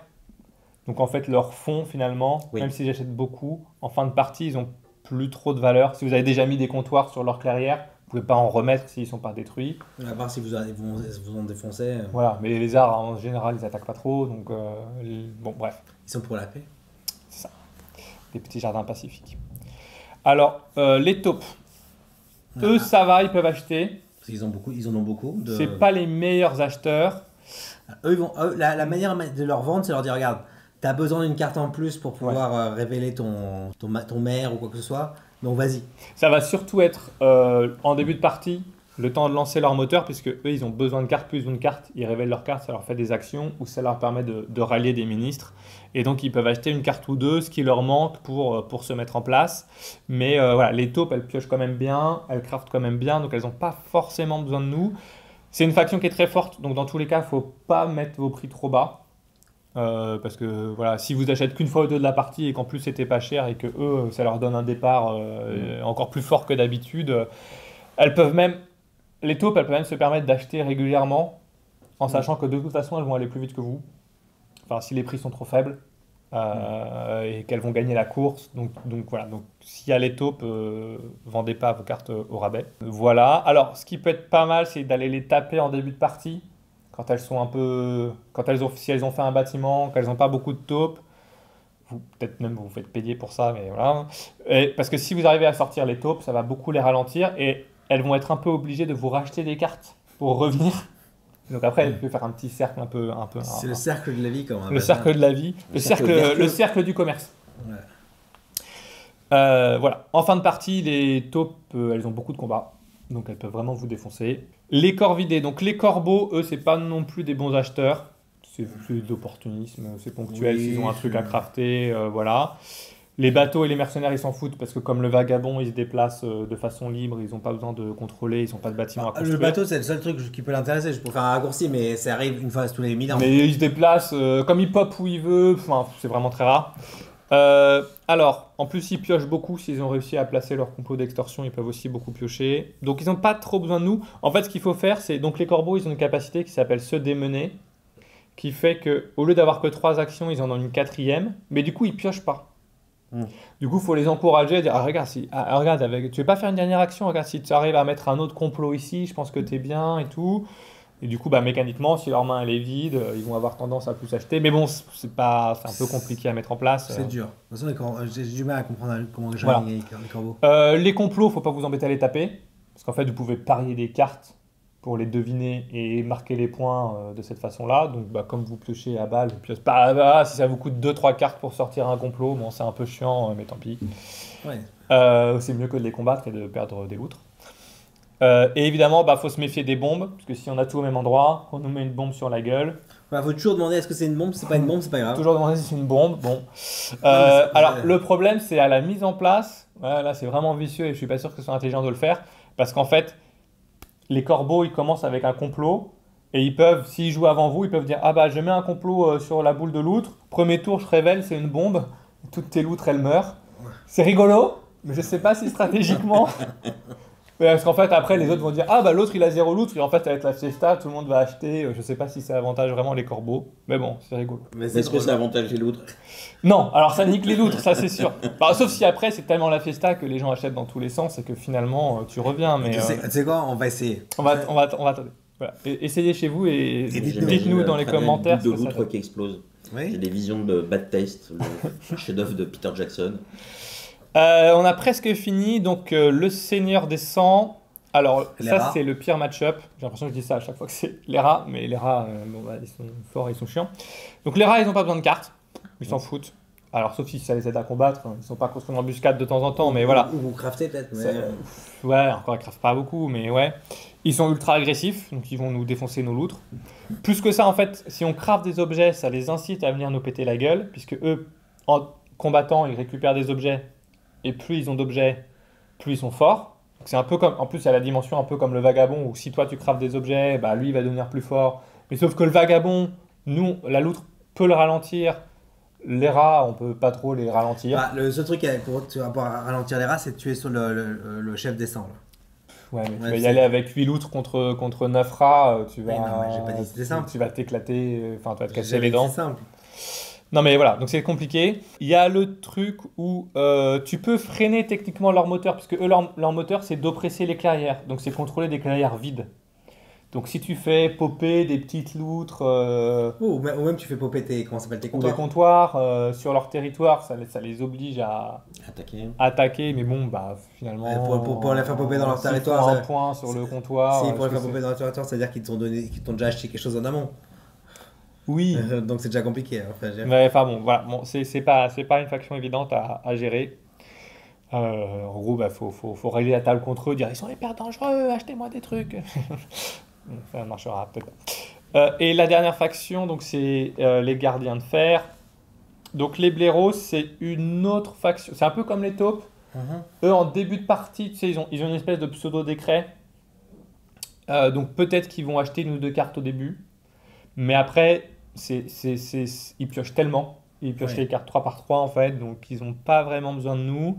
Ou alors ce sera très ponctuel parce qu'ils ont la carte qui les intéresse. mais voilà. Donc c'est pas des super bons acheteurs. Vous pouvez essayer d'être attentif aux reliques parce qu'eux ils essayent de contrôler certaines cartes spécifiques pour récupérer des reliques. Donc peut-être que vous avez un coup à jouer avec les mercenaires. Ouais. Vous venez prendre le contrôle d'un truc. Pas que les mercenaires soient chers parce que ils sont plutôt bons en combat. Donc en fait, si c'est trop cher, ils vont juste vous défoncer. Voilà. Et pareil, en fin de partie, ils ont des grosses capacités offensives. Donc c'est aussi pour ça que voilà, c'est ces deux factions qui font aussi que le win rate des loutres baisse un peu. C'est pas des super acheteurs et c'est des factions qui ont vraiment les capacités De riposte. ouais, d'aller détruire les loutres si elles prennent de l'avance. Donc c'est compliqué. Voilà un petit peu tout ce que j'avais à dire sur les loutres. Alors, C'est moi mal, j'ai pas des mal. questions sur. Ouais. Alors, on a parlé de la méta, c'est-à-dire que ça Ouais. s'est un peu calmé. Difficulté de prise en main, du coup. Bah, en termes de règles et d'action, c'est super facile. Il n'y a vraiment pas Ouais, mais grand-chose. ce qu'on dit, c'est qu'il faut. La bien difficulté, connaître. c'est connaître les autres factions de ton attaque. Après, vous pouvez les jouer un peu par défaut. Vous dites, bah, je mets mes prix à 2 pour tester. Voilà, Et je tu mets vois mes... ce que moi, personnellement, avant de bien maîtriser les loutres, déjà pour voir comment ça se passait, j'ai fait, juste pour vraiment l'appréhender, j'ai fait une quinzaine de parties sur le téléphone, juste parce qu'avant, je ne comprenais même pas comment c'était possible de gagner. Toi, Et ça, c'est une faction que t'aimes bien jouer?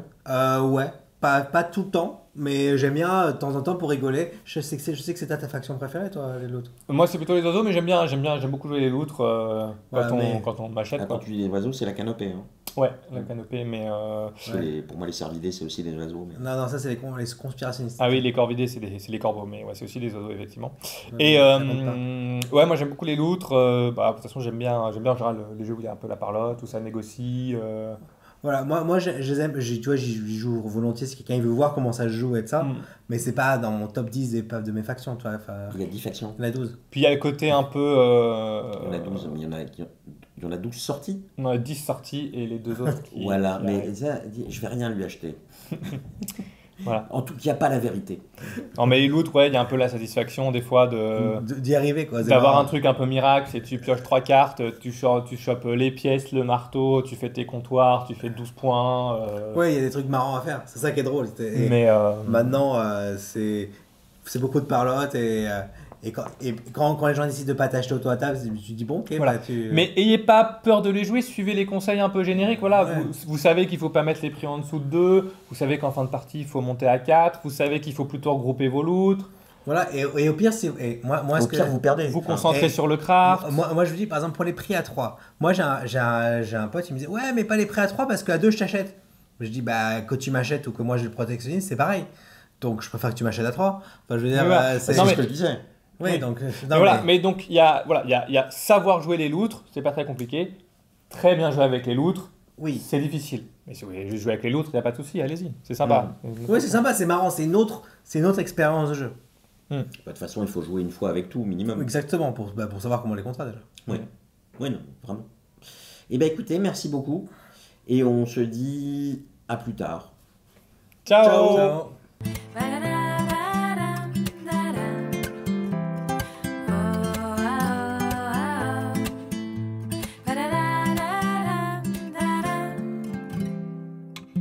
Je parler les langues du monde, j'aurais beau être un gagnant, j'aurais beau n'être pas des gens de l'ombre, j'aurais beau être puissant.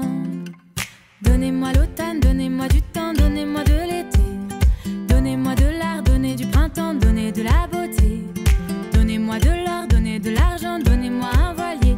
Oh, eh. Si je m'aime pas, si je t'aime pas, ça sert à quoi? À quoi bon les honneurs et la gloire? Si je m'aime pas, si je t'aime pas, ça rime à quoi? Sans amour, nos vies sont dérisoires.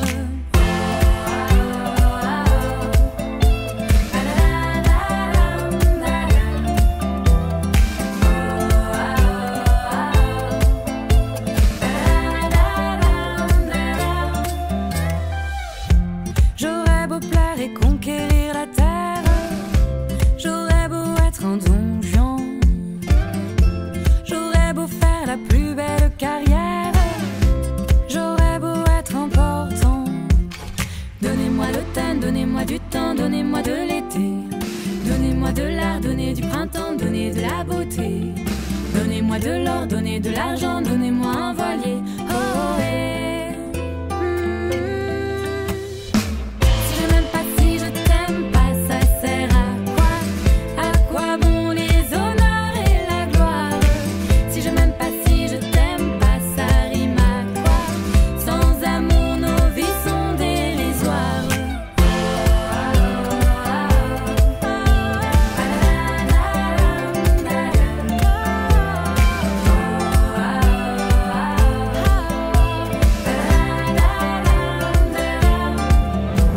Aimer, c'est recevoir et savoir tout donner, c'est s'oublier et voir ce qu'on a oublié.